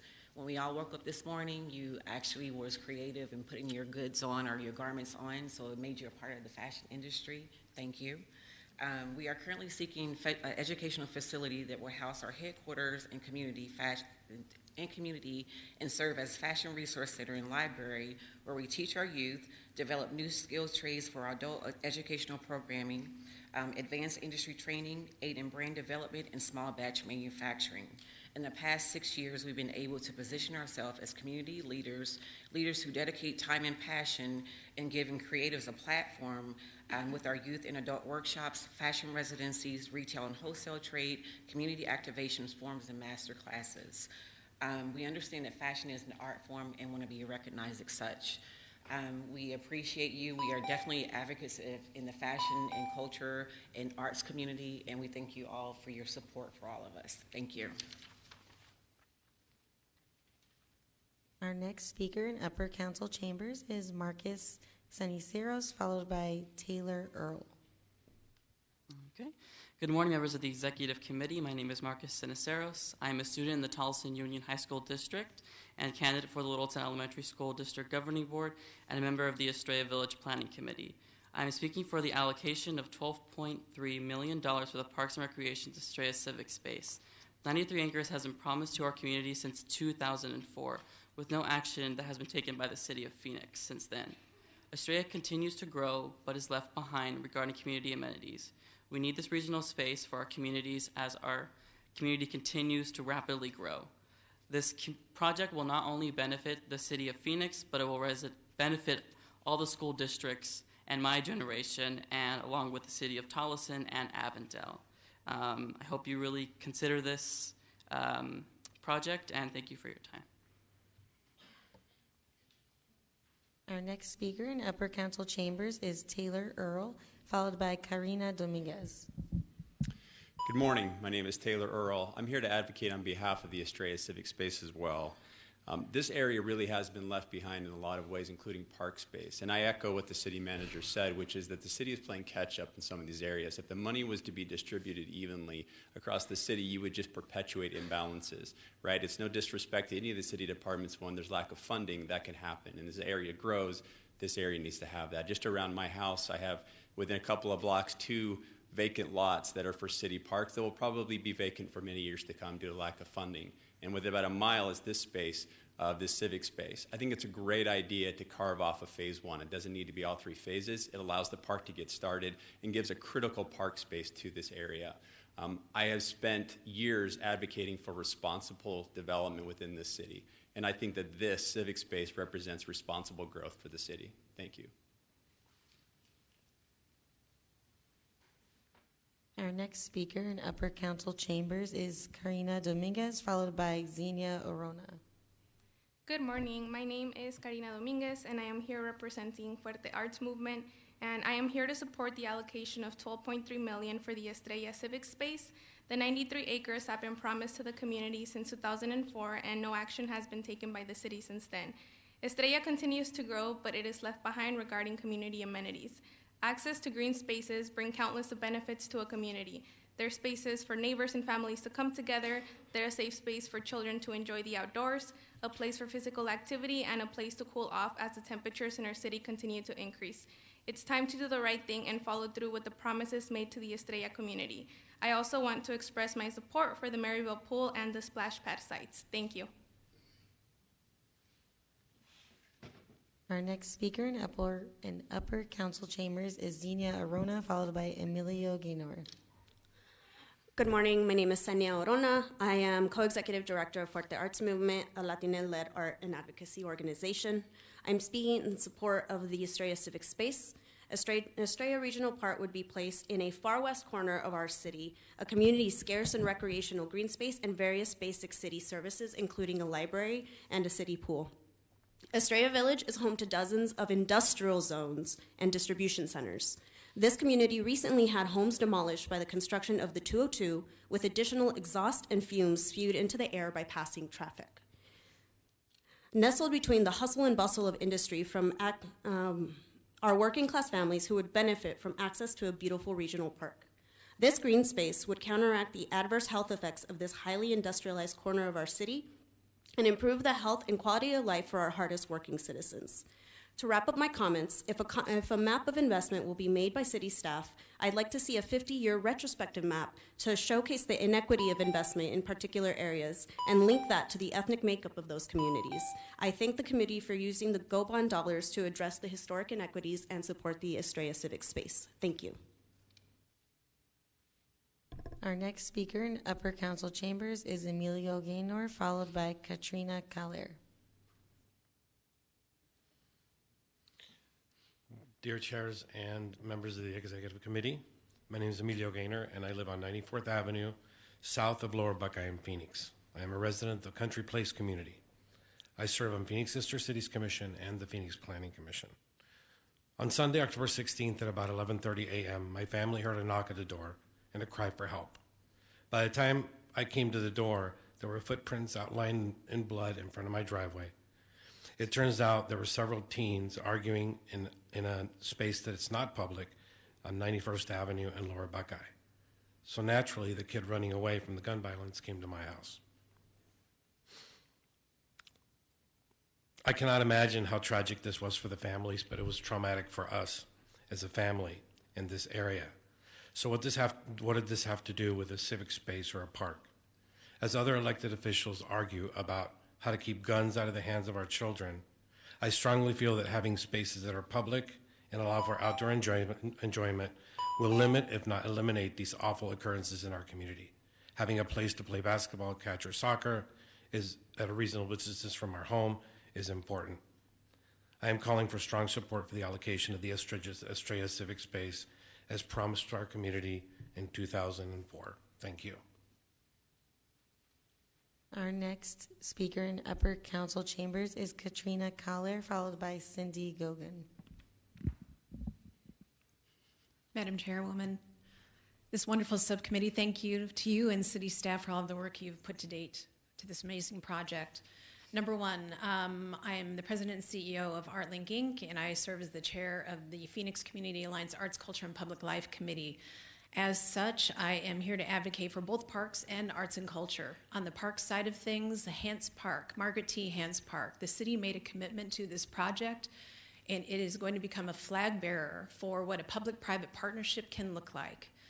The coalition behind the project is doing its part to leverage private investment. This is the time for the city to commit to its completion of an area of the park that is related to a street, a bridge, and access. This isn't to make it pretty or make it accessible to arts and culture. This is to make it work. So we ask for your support of that project. On the arts and culture side of things, you have a chorus line, if not a celebrity lineup here today to advocate for this sector. For a department that receives 0.3% of the overall budget from the city of Phoenix, this is the time to support all projects moving forward. 12.5% is nothing in the whole scheme of things, and the return on investment is immeasurable. Thank you so, so much. Our next speaker in Upper Council Chambers is Cindy Gogon, followed by Jillian Donegan. Good morning, Madam Chair and members of the Executive Committee. My name is Cindy Gahn, and I serve as the Senior Director of Phoenix Community Alliance, and I speak on behalf of our Board of Directors and our nearly 300 members. We respectfully request that you consider the following in regard to the 2023 GEO bond. First of all, we request regarding economic development and education, the full one-time, one-year funding of $15 million with no ongoing operating expenses for ASU's health tech facility. This co-investment with ASU in creating the facility will create citywide and regional impacts and economic benefits, including high-wage jobs and attracting a skilled workforce. Regarding arts and culture, the full funding of all 9 recommended projects. Katrina spoke very well to this just before me.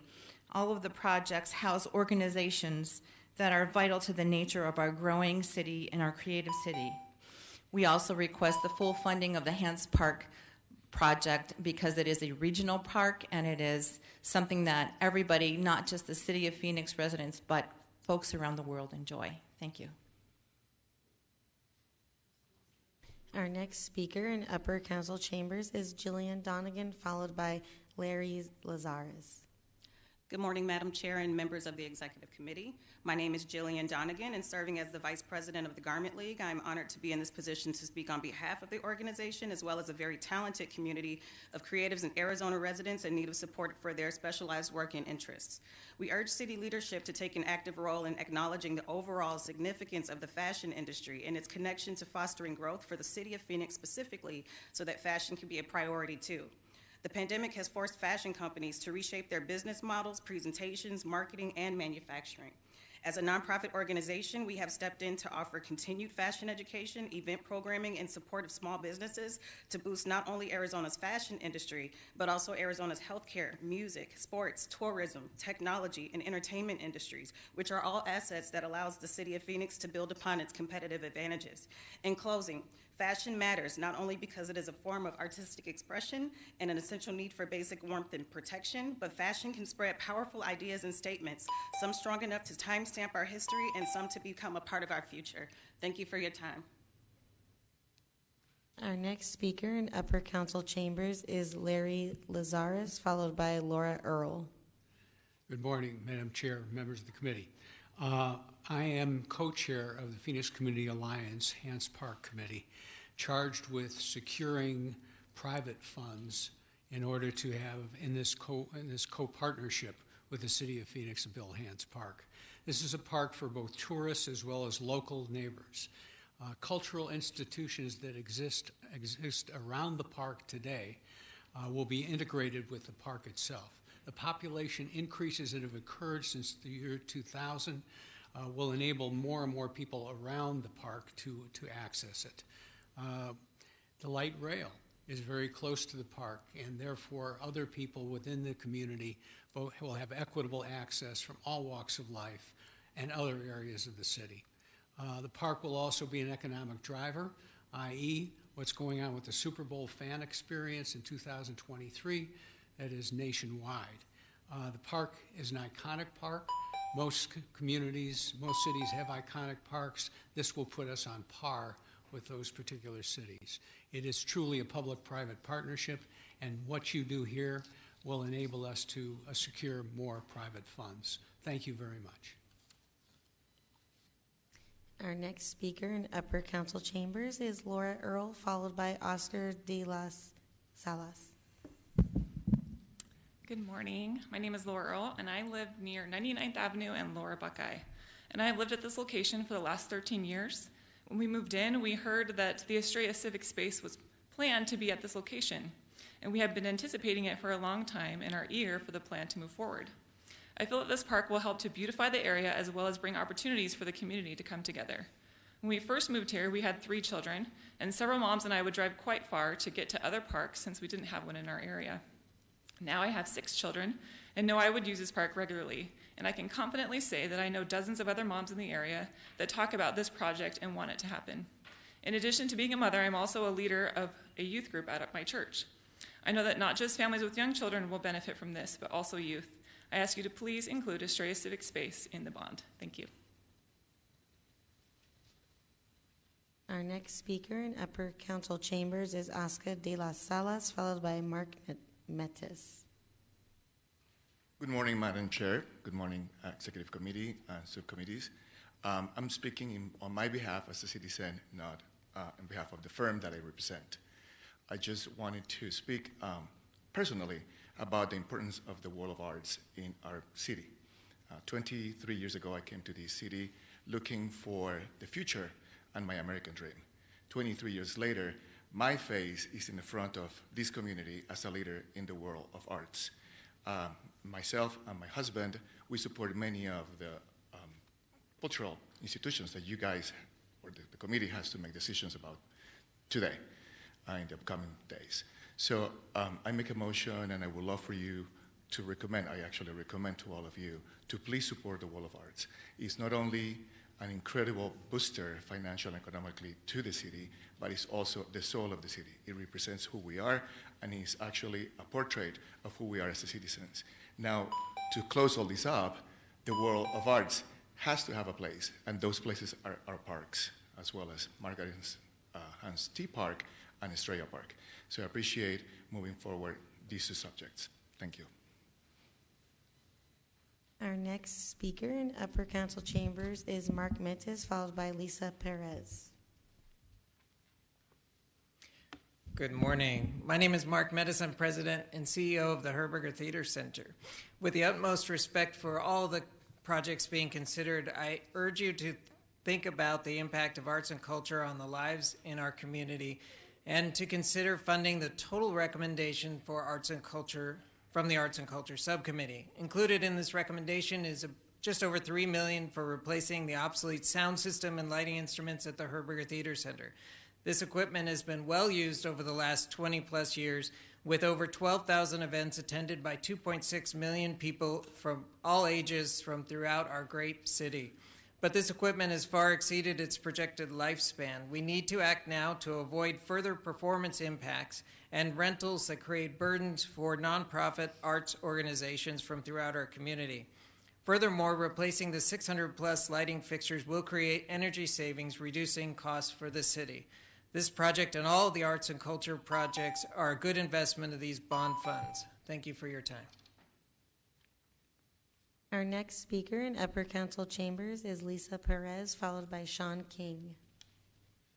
Hello, thank you. My name is Lisa Perez, and I live at 75th Avenue and Lower Buckeye Road, which is in the West Valley. I'm here to ask for your support for the Estrella Civic Space. I moved to Estrella in 2013, and since then it has been a high priority for me, and it has been the #1 concern that I've had from neighbors. I serve on the Estrella Village Planning Committee as well as the Planning Commission for the City of Phoenix, and have watched the growth exponentially in this area.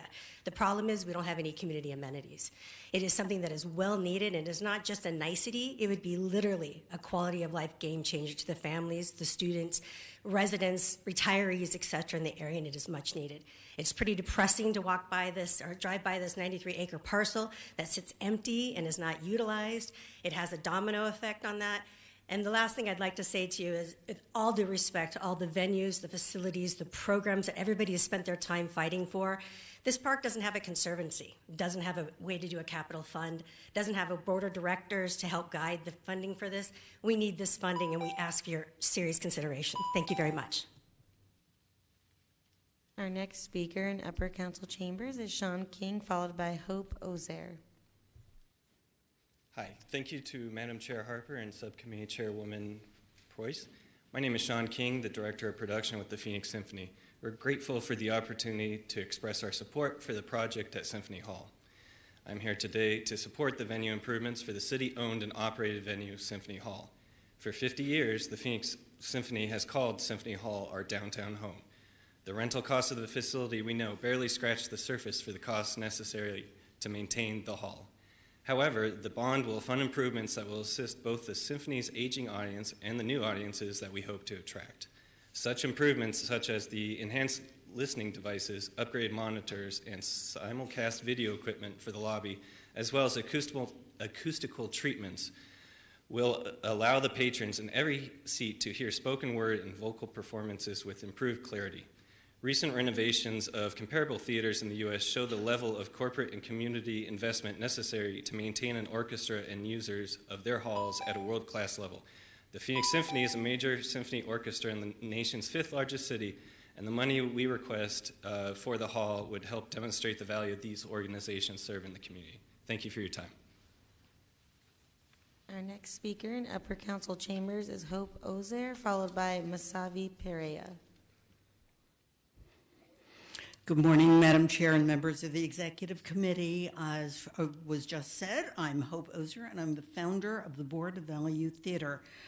I continue my support as Chair Emerita, and this has been my passion for over 33 years. Countless young people have been inspired by the magic that is Valley Youth Theater, and obviously I am here in support of the Valley Youth Theater Permanent Home Project. The UIT had a major impact on the revitalization of the downtown. In fact, in 1999, we received the Dreamer Award for a program or project that serves as a magnet to attract people to downtown. And a vibrant downtown has grown around us. I'd like to share with you just a little bit of the power of Valley Youth Theater. Our Literacy in the Arts program helps more than 100,000 inner-city school children improve their reading and literacy skills. Thousands of children from shelters, group homes, and social service agencies have been inspired by our sponsor seat program. Every year, hundreds of children with terminal and chronic illnesses and their families attend the final dress rehearsals of our shows, education programs, and hundreds of thousands of children have been thrilled by our productions. Valley Youth Theater's impact is endless, and we have accomplished all of this with the constant fear of losing our home. An investment in Valley Youth Theater is surely a sound investment. Thank you very much for your time. Our next speaker in Upper Council Chambers is Masavi Perea, followed by Sally Morton. Buen dia. Hello, everyone. Two short comments. Masavi Perea with Chispa, Arizona. I want to acknowledge that some questions about District 7 and 8 that had been historically forgotten and lack of investment for many years. So I want to support the project, especially Estrella Civic Space, that as the chairperson from the Parks Committee said very well, Rosemary Wilcox. This can be a regional park and very much needed in West Phoenix. And also I want to acknowledge and support on the Sustainability Committee. And I want to thank you for the recommendation of this committee, especially for the very much needed heat resilient citywide project. And also I want to thank you, Chairperson Ginger Sky Torres, for acknowledging the land where we are and also for reminding us that we need to continue learning from the native resilient that made the valley what it is nowadays. Thank you. Our next speaker in Upper Council Chambers is Sally Morton, followed by Vania Guevara. Good morning, Chairperson Harper and members of the Executive Committee. I'm Sally Morton, Executive Vice President of Knowledge Enterprise at Arizona State University, which is the research arm of the university, and I'm also a City of Phoenix resident. I'm here today on behalf of ASU to speak on the Health Technology Center project, and I'd like to make 3 points. First, this is the only educational project which you are considering. It will support training and degree programs for a technology-focused health and bioscience workforce, including advanced nursing, and the retraining of existing workforce in these fields to help fill in critical job vacancies. My second point is that the operating cost of the building, as well as the cost to run the programs, will not be borne at all by the city, so there's no future impact on the city's operating budget. My third point is that ASU and Phoenix have been successful in making projects like this happen in the past. We can do this again. This is a key investment for the continued evolution of Phoenix as a leader in healthcare and biosciences. Thank you. Our next speaker in Upper Council Chambers is Vania Guevara, followed by Bob Cooper.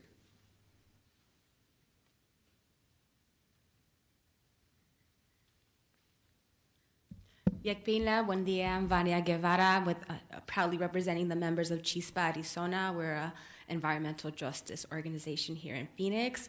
I'm here to express I'm very happy to hear about the recommendations coming from the Environmental and Sustainability Subcommittee, primarily prioritizing the heat resiliency projects. As I've mentioned before, tree shade, access to nature is directly connected to quality of life and life expectancy, and more often than not, communities like Districts 7, 8, 4, 5, South and West Phoenix have suffered through immeasurable disparities when it comes to access to nature, parks. I'm also here to advocate and express my support for the Estrella Civic and Recreation Center space. Again, another reason in a community that is in high need, considered also a pork par area. Please prioritize this. This is incredibly important to just not the quality of life and, again, life expectancy, but just for us to be able to enjoy the same amenities that those who live along Central and between Bethany and Northern with those huge trees. In my lifetime, that's something I'd like to see in these communities. Badiush, thank you all for your time. Our next speaker in Upper Council Chambers is Bob Cooper, followed by Chanel Powell. Good morning, Madam Chair and members of the Executive Committee. Thank you so much for your time. My name is Bob Cooper. I'm the producing artistic director of the Valley Youth Theater. I've had the honor of leading this wonderful organization for the past 26 and a half years. I'm here to support the Valley Youth Theater Permanent Home Project. We're thrilled to have been included in the prioritized list and hope you'll continue to consider us for full funding. In the 2001 bond process, we started this journey with a proposal for a permanent home for Valley Youth Theater. We are included for funding of $1.5 million to purchase the land and the more than $750,000 we had already invested in the project. We actually were included on the ballot, and the voters said yes. In 2006, we submitted a proposal to the bond committee, and our hope was to finish what we had started. Unfortunately, there were numerous other projects that were a greater priority than ours, and we weren't included. Now here we are 16 years later, and we still do not have a permanent home, and we run the risk of losing ours every day. 33 years, Valley Youth Theater has been inspiring young people to be the best that they can be. We've been an important part of the fabric and a long list of alumni contributing to the society. Please, please make children of our community a priority this time and support full funding of our permanent home. Children are our future, and we can do what we started 21 years ago. Thank you so much. Our next speaker in Upper Council Chambers is Chanel Powell, followed by Matthew Schaefer. Good morning, Madam Chair, members of the Executive Subcommittee. My name is Chanel Poe. I am a proud District 8 resident. I was here in August 29th in full support and excited to support the Go Bond measure, but after looking at additional materials and understanding the direction that you're going, I'm here to advocate for South Mountain Community Center and South Mountain Youth Center, just because I was broken to learn that you withdrew funding from the project, which was originally at just over $5 million. And I want to understand why would that money was taken away. When I look at the priorities, we say that our budget is our moral document. And while looking at the allocation of funding, I noticed that so much money is going towards public safety. And while I do support what our firefighters is advocating for, I do believe that we need to look at making that investment within our youth. We know that we have to have a compatible workforce and also education-wise. There is a direct correlation with deteriorating buildings and its outcomes. Please consider that. Not only does it need to be rebuilt, but we also need to think about technology, access, and opportunity, also in making sure that we are having new furniture. So it would at least be another $13 million to rebuild such a project. And when putting these committees together, while I respect and know some of my colleagues that serve in this capacity, I would love to see more passionate members of the community, like people who come up to this podium, to be included and to have their voices echoed in this process. Thank you. Our next speaker in Upper Council Chambers is Matthew Schaefer, followed by Kate Wells. Hello, my name is Matt Schaefer. I'm the managing director of the Phoenix Theater Company. I've been with the company for 16 years, and I have never been in our rehearsal hall. The 1950s building that houses our rehearsal halls and administrative offices is not friendly to people with mobility limitations. Not being able to engage with the art as it's being created is stifling and unfortunate. It also makes it harder for me to do my job. I have worked around many challenges for 16 years because the company is like my family and I believe in the work we are doing. With this bond program, we have an opportunity to make necessary changes. We have proposed to partner with the city to build an ADA-compliant rehearsal and office building on the property so I can participate fully in my job, and after 16 years, I am excited to get this project approved. I'm hoping that we can get it approved so that we can become an inclusive place for artists with mobility issues, as well as children with mobility limitations who could participate in our inclusive summer camps. Thank you for your consideration of our project. Our next speaker in Upper Council Chambers is Kate Wells, followed by Ruben Alonzo. And I believe that Kate has some handouts, so if you want to just maybe wait to speak until all the handouts are distributed, that would be great. Thank you. Did you want me to wait? I'm sorry. Did you want me to wait? Yes, Okay. because you only have 1 minute, and it's a little bit distracting with the handouts and the speaking at the same time. Thank you.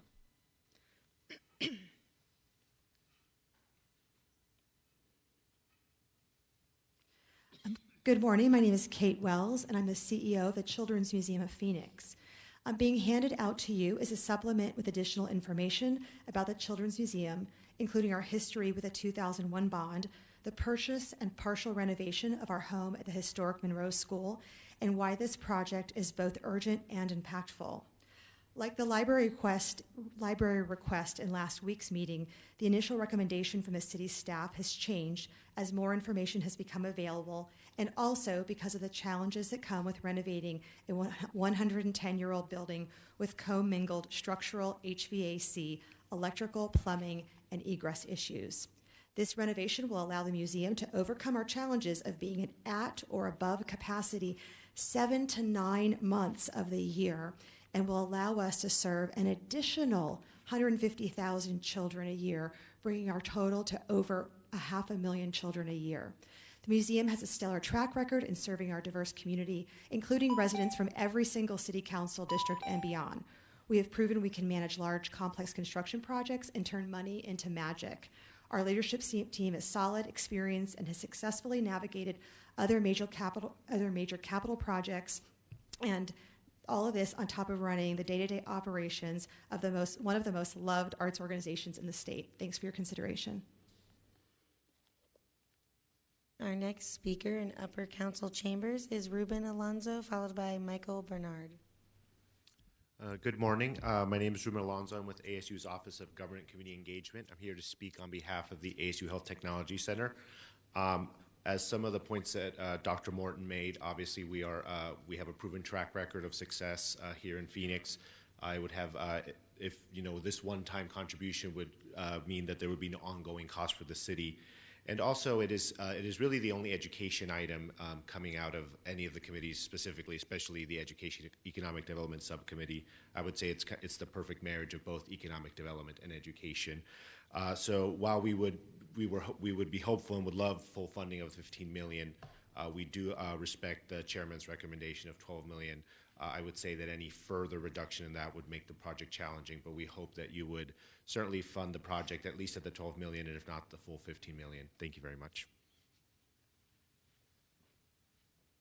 Our next speaker in Upper Council Chambers is Michael Bernard, followed by Chris Yu. Good morning, everyone. Thank you for having me here. I'm Michael Barnard. I am the producer and artistic director of the Phoenix Theater Company, and I appreciate the time with this bond committee.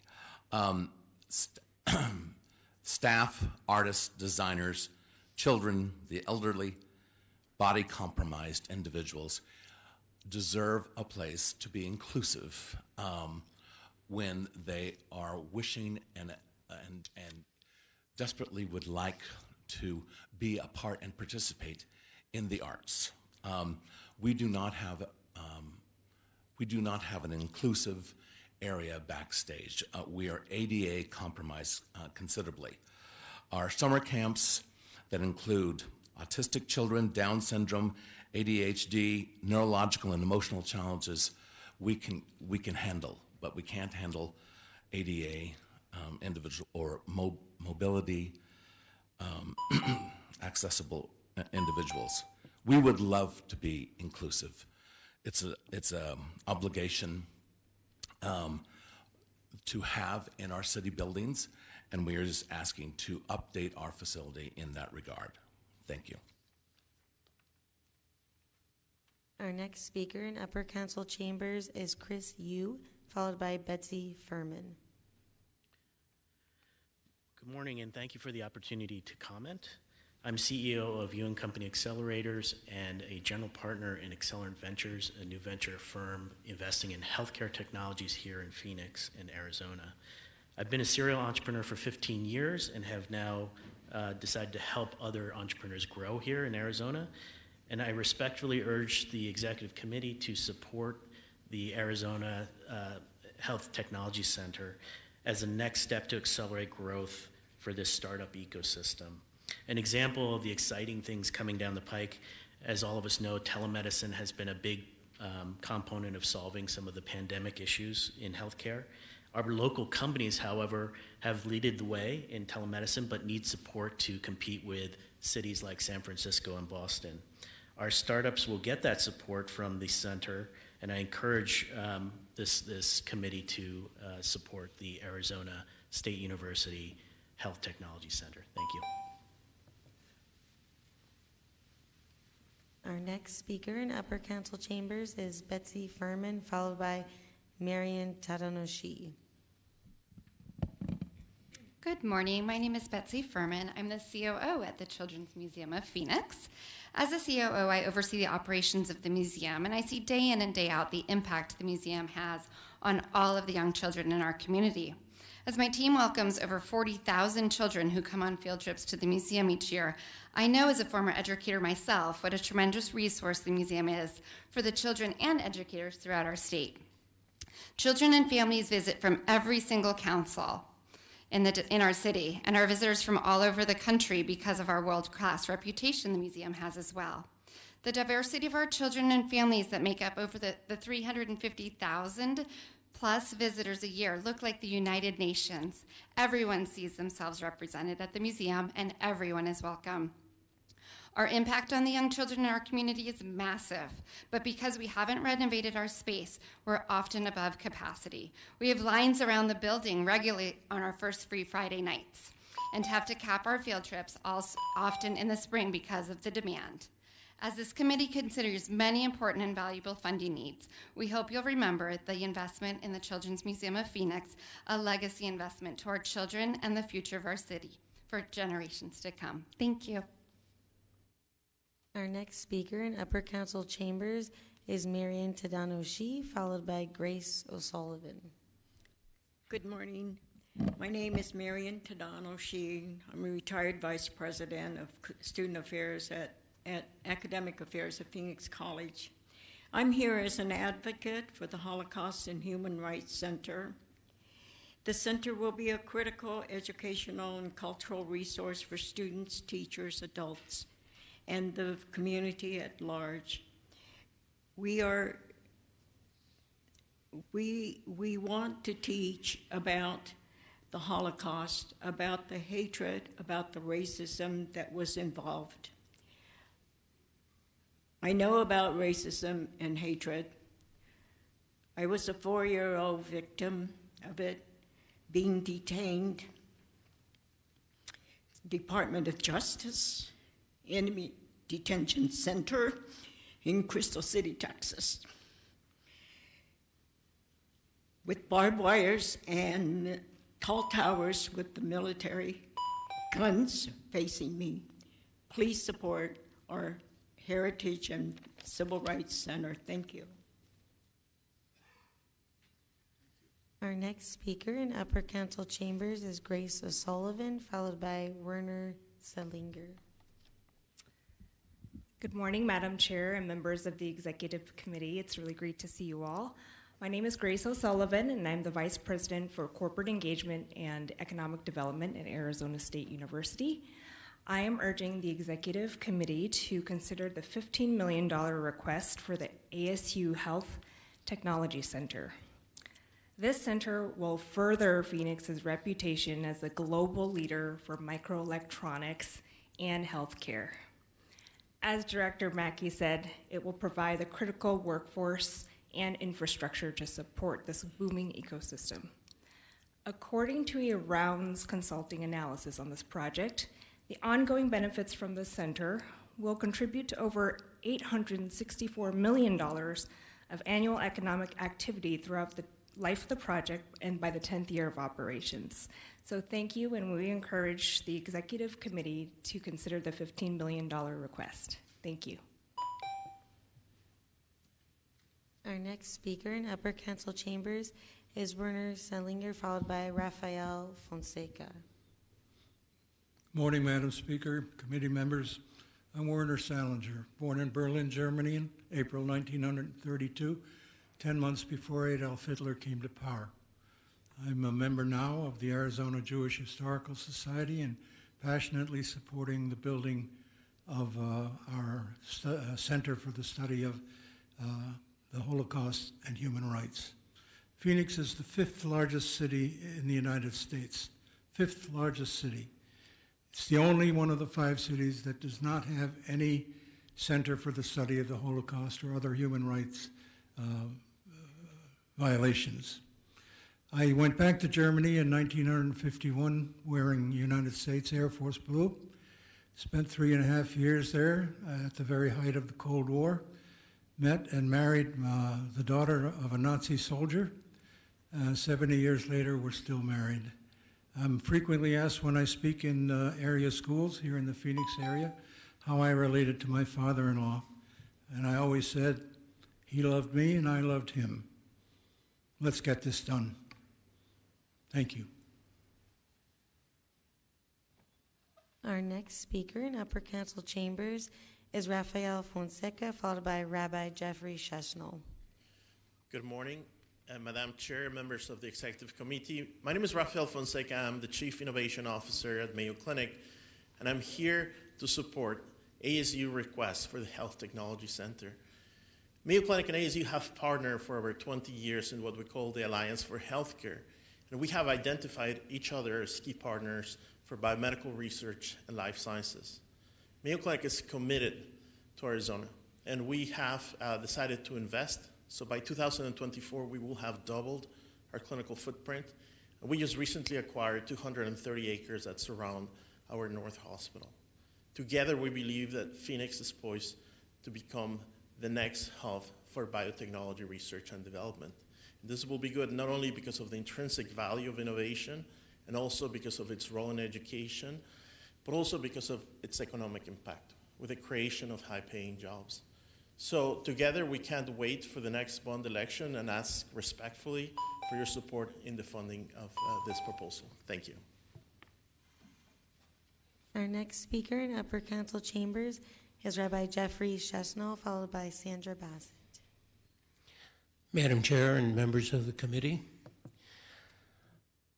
the Phoenix Human Rights and Holocaust Education Center is important because as the length of time continues to increase from the end of World War II and the discovery of the atrocities of the Holocaust and the fact that there are fewer and fewer survivors to tell the story, racism has increased and hate crimes are at a high.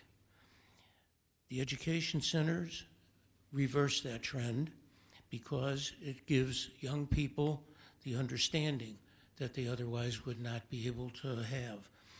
This is going to be assistance for all people who are at risk of being discriminated, whether they be Jews, Asians, Latinos, Native Americans, for all. This project is probably the most important thing I'll do for the rest of my life. It is a shovel-ready-to-go project, 90% funded by private funds, only 10% being requested for the bond issue. There's a principle of importance in most religions. It is to repair the world. This is our opportunity to do it. Thank you. Our next speaker in Upper Council Chambers is Sandra Bassett, followed by Sean Behrens. Madam Chair and committee members, I am Sandra Bassett, the CEO for the Phoenix Center for the Arts. We are a multifaceted arts and cultural organization with 14 studios serving thousands of students yearly, and with our theater hosting over 150 events yearly, and our main building being the home to over 8 nonprofit resident organizations. We greatly improve the quality of life for many in the Metro Phoenix area by serving over 35,000 diverse and inclusive people per year with affordable and quality arts opportunities. We need the renovations to our theater due to the fact that our existing equipment is obsolete and can no longer be repaired, nor can it be supported. Without the support, we will have to shut down our theater operations due to having inoperable equipment. We are community-based and grant and donor supported. We have no ask of the city to provide additional costs for maintenance for this bond, as these deferred and critical repairs to our theater will actually reduce the current cost of maintenance and will enhance the theatrical experience for the students, audience, and community members who enter our space. We pride ourselves in eliminating financial barriers to participation in arts and culture. We thank the Arts and Culture Subcommittee, but more importantly, we thank the City of Parks and Recs for our partnership and continued support in making the Phoenix Center for the Arts look and feel as good on the outside as arts makes us feel on the inside. We thank you for your consideration. Most of all, we thank you for your support of our request. Our next speaker in Upper Council Chambers is Sean Behrens, followed by Jennifer Longden. Good morning, Madam Chair, members of the Executive Committee. My name is Sean Behrens. I had the honor of serving on the Housing, Human Services, and Homelessness Subcommittee. I know you're hearing about a lot of other worthy projects from other committees today, and Subcommittee Chair Devine did an excellent job, I think, last week presenting our findings as a subcommittee. But I rise today just because I think that housing should be top of mind for all of you at every step of this process. Now, I know we came in at $100 million when the identified prioritized projects for our committee were only $60 million, but it is not at all trite to say that this is a unique housing crisis in Phoenix. We're looking at 30% average rent increase last year. And last month, we had filed evictions that were higher than any month since 2008. So I just want to make the point that, the question isn't really whether $100 million is too much. I think the question for all of you is whether it's enough. Thank you. Our next speaker in Upper Council Chambers is Jennifer Longden, followed by Leah Fregulia.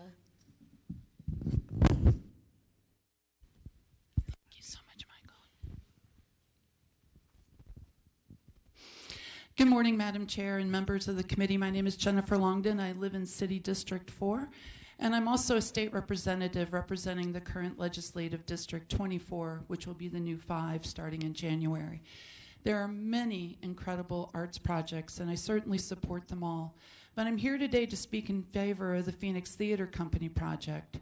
We must be able to imagine people in every role within the arts, not just as patron, but also as performer, creator, facilitator, and designer. Those who cannot climb the steps to the creative spaces at the Phoenix Theater Company are denied participation as performers and creators. Your kids can go to the summer programs if they can get up the steps. I recently saw The Falling and the Rising at the Herberger, and it was an amazing, evocative new work that featured disabled veterans performing as the newly created Arizona Veterans Chorus. We're robbed of such opportunities in the theaters because of this segregated, able-only space. This project creates opportunity and full expression within the arts. And Madam Chair, I'm going to beg your indulgence for another quick second. Respectfully, with regard to a comment that you made earlier, this has not been a fully inclusive process. The voice of the disability community, which is the largest minority population in our city and in our nation, has been excluded on these committees, which has allowed deliberations to devalue and deprioritize the civil rights of the disability community through these discussions, potentially denying full participation in the services and the spaces that we too support with our tax dollars. Thank you very much. Our next speaker in Upper Council Chambers is Leah Fragulia. Thank you. Madam Chair and members of the Executive Committee, I'm Leah Fragulia, and I'm here as president of the Hans Park Conservancy. I'm also the head of school for Arizona School for the Arts, adjacent to Hans Park, and a Roosevelt Historic Neighborhood member. I'm here to advocate for the full funding of Hans Park, a world-class park for a world-class city. The park is increasingly an important amenity in the city, not just for locals, but for visitors, and it's become a popular destination for festivals, both national and local, and an important economic driver. The master plan has already been approved, and the first elements are underway and completed because of the public-private partnership between the City of Phoenix and the Phoenix Community Alliance Coalition with the Hans Park Conservancy. The full investment currently designated for the park would allow us to complete the first phase of the plan and connect existing elements together, improve park access and visibility from Central Avenue, connect the east and west side of the park with a substantially improved safety under the bridge. And this project not only serves the residents and the visitors to Hans Park, makes it accessible, but it also is an important leverage for private funding in the future for those who want to be a part of something truly iconic in the city of Phoenix. Thank you for your consideration. Madam Chair, that was our final speaker.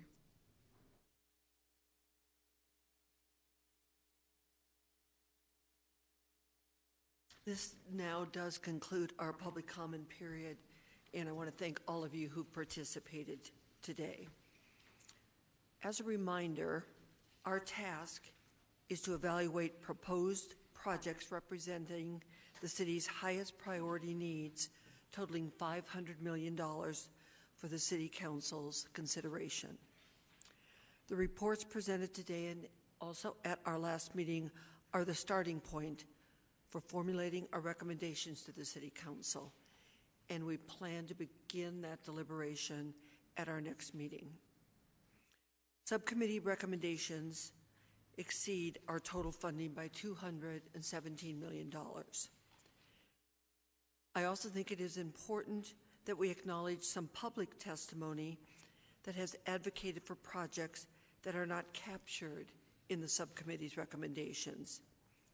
And it is up to this committee to determine if there are any critical priorities that subcommittees have missed. So I'm now going to ask the committee members if they would wish to add new projects to the population of projects we are considering. And if so, ask for a motion on any addition and a vote by the committee. So let me look around at our committee chairman to see if there are any additions that want to be added. Madam Chair. Rick? I don't necessarily have anything I want to add, but I want to ask the staff, because a comment was made about something not being in there that I think might be in there, but I'm not sure. And that is the South Phoenix Community Center, I believe is what the comment was about. South Phoenix Community Center or South Phoenix Youth Center. My sense is it was both on the prioritized project list and it is recommended by the subcommittee, but maybe I'm reading the documents wrong. Sure, Madam Chair, members of the subcommittee or members of the committee. They both are on there. There's two projects, the South Mountain Community Center and the South Phoenix Youth Center. They are part of the 17 ranked projects. Thank you.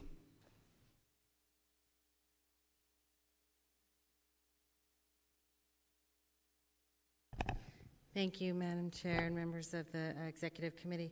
I did also want to get some clarification on the Cold War Memorial at Indian Schools Park. I don't know if that has been added to the list, so I just wanted to check on that as well.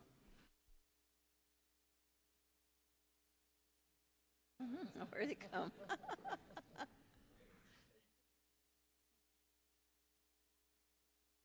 Good afternoon again, Madam Chair, members of the committee.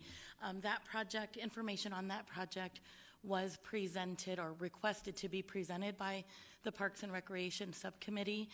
So information was heard, but ultimately it was not a project that was included in the final list of approved projects to be ranked.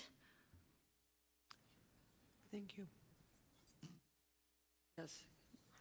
Madam Chair, if I may, the Garment League had quite a bit of public comment today, and I did want to share that as a project, it came forward late in the process, and I might ask our Director Menchaca to join us to just share when and where we heard a presentation and whether or not, as an executive committee, we might want to learn more about it.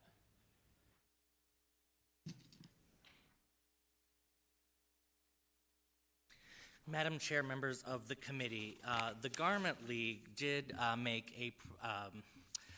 a proposal before our fourth subcommittee meeting, and staff did propose a presentation for a $10 million project that would purchase real estate for a permanent home for the organization and to build it out to provide educational resources for the fashion community.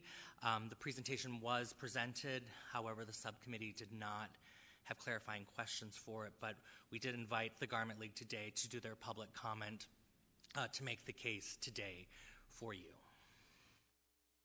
Thank you. Other comments, Mary Rose? Yes. First of all, thank you everybody who came to testify today. And this was not easy for any of us on these committees. I guess the question I have, because we are limited in funds, and staff has been very good with our committee, and I'm sure with everybody, at looking to see if there is anything that could be reduced with other city funds being used. And I'm asking that perhaps between now and our next meeting, that we again look at everything and see if we can squeeze any kind of dollars to see if we could get a little bit extra for the bond. I know that's hard because everybody, when they're doing budgeting, tries to get the very, very best budget they can. But if it is all possible in any of the projects from all of our committees, if there are other city funds that could substitute or that could be applied for. I thought Rick's question on the city Sky Harbor was a good one because there's so much money there. And I don't know if perhaps that could go into another fund and free up some of the funds that we need for the purchase of land in that area. If that could be done, or if at the Maricopa County level, perhaps for some of the soil erosion or the bringing back the Rio Salado area could be done because of the charges of the county to enhance our waterways. So I just would like one more time to have city staff look and scrub and see if there's anything that could be brought in to give us a little bit more on our projects. Thank you for that. And that was the next point we were going to make, so we can direct the staff to take a look at that. Madam Chair, to that point, there was testimony today regarding public-private partnership funding that was being matched in some cases, and if we could have that illustrated also, that would be really helpful. Thank you. Madam Chair, just to Yes. follow on the same conversation, I was going to raise this question anyway, not so much about reducing, well, I guess it does relate to what Mary Rose was just saying. I know there are impact fees, there are sales tax dollars to fund transportation, there are sales tax dollars to fund parks and preserves, and there may be, I'm not sure if public safety capital can be funded from there, it's probably not, but just getting a general overview from the city manager and the budget director of sort of what those funds are, and not necessarily whether they could be used instead of bond funds. It'd be great if there was some available to do that, but also just to have a more complete picture of how other things are getting funded, because we have to make decisions probably about, just like you did in recommending targets for us, about how to prioritize between different pots of money. And there are other pots of money for some kinds of capital projects, and just be helpful generally to kind of have a global picture of that, in addition to the specific question that Mary Rose Wilcox just asked. Well, thank you. Of course, we're not deliberating now, but as chairman, I will ask the staff to look at these suggestions and evaluate that for, if it's possible, for our next meeting. Yes, another comment, Mary Rose? Yes, the only other thing is some of these projects are huge projects, and I would like to ask, in all of the projects that were presented, what is the reality of them being completed, or at least substantially started in the 5 years? And just to make sure that we're funding things that will be, within that 5 year, knowing that you're going out again in 5 years, that might help us a little bit with some of the analysis we have to do. Thank you for that suggestion. We can ask the staff to look at that as well. Other comments from our chairman, subcommittee chairman? Well, thank you all very much, and thank you everyone who attended the meeting today. Our next meeting is October 31st, and at that meeting we will begin the deliberations, and we'll continue to hear public comment as well. So with that, thank you. The meeting is adjourned.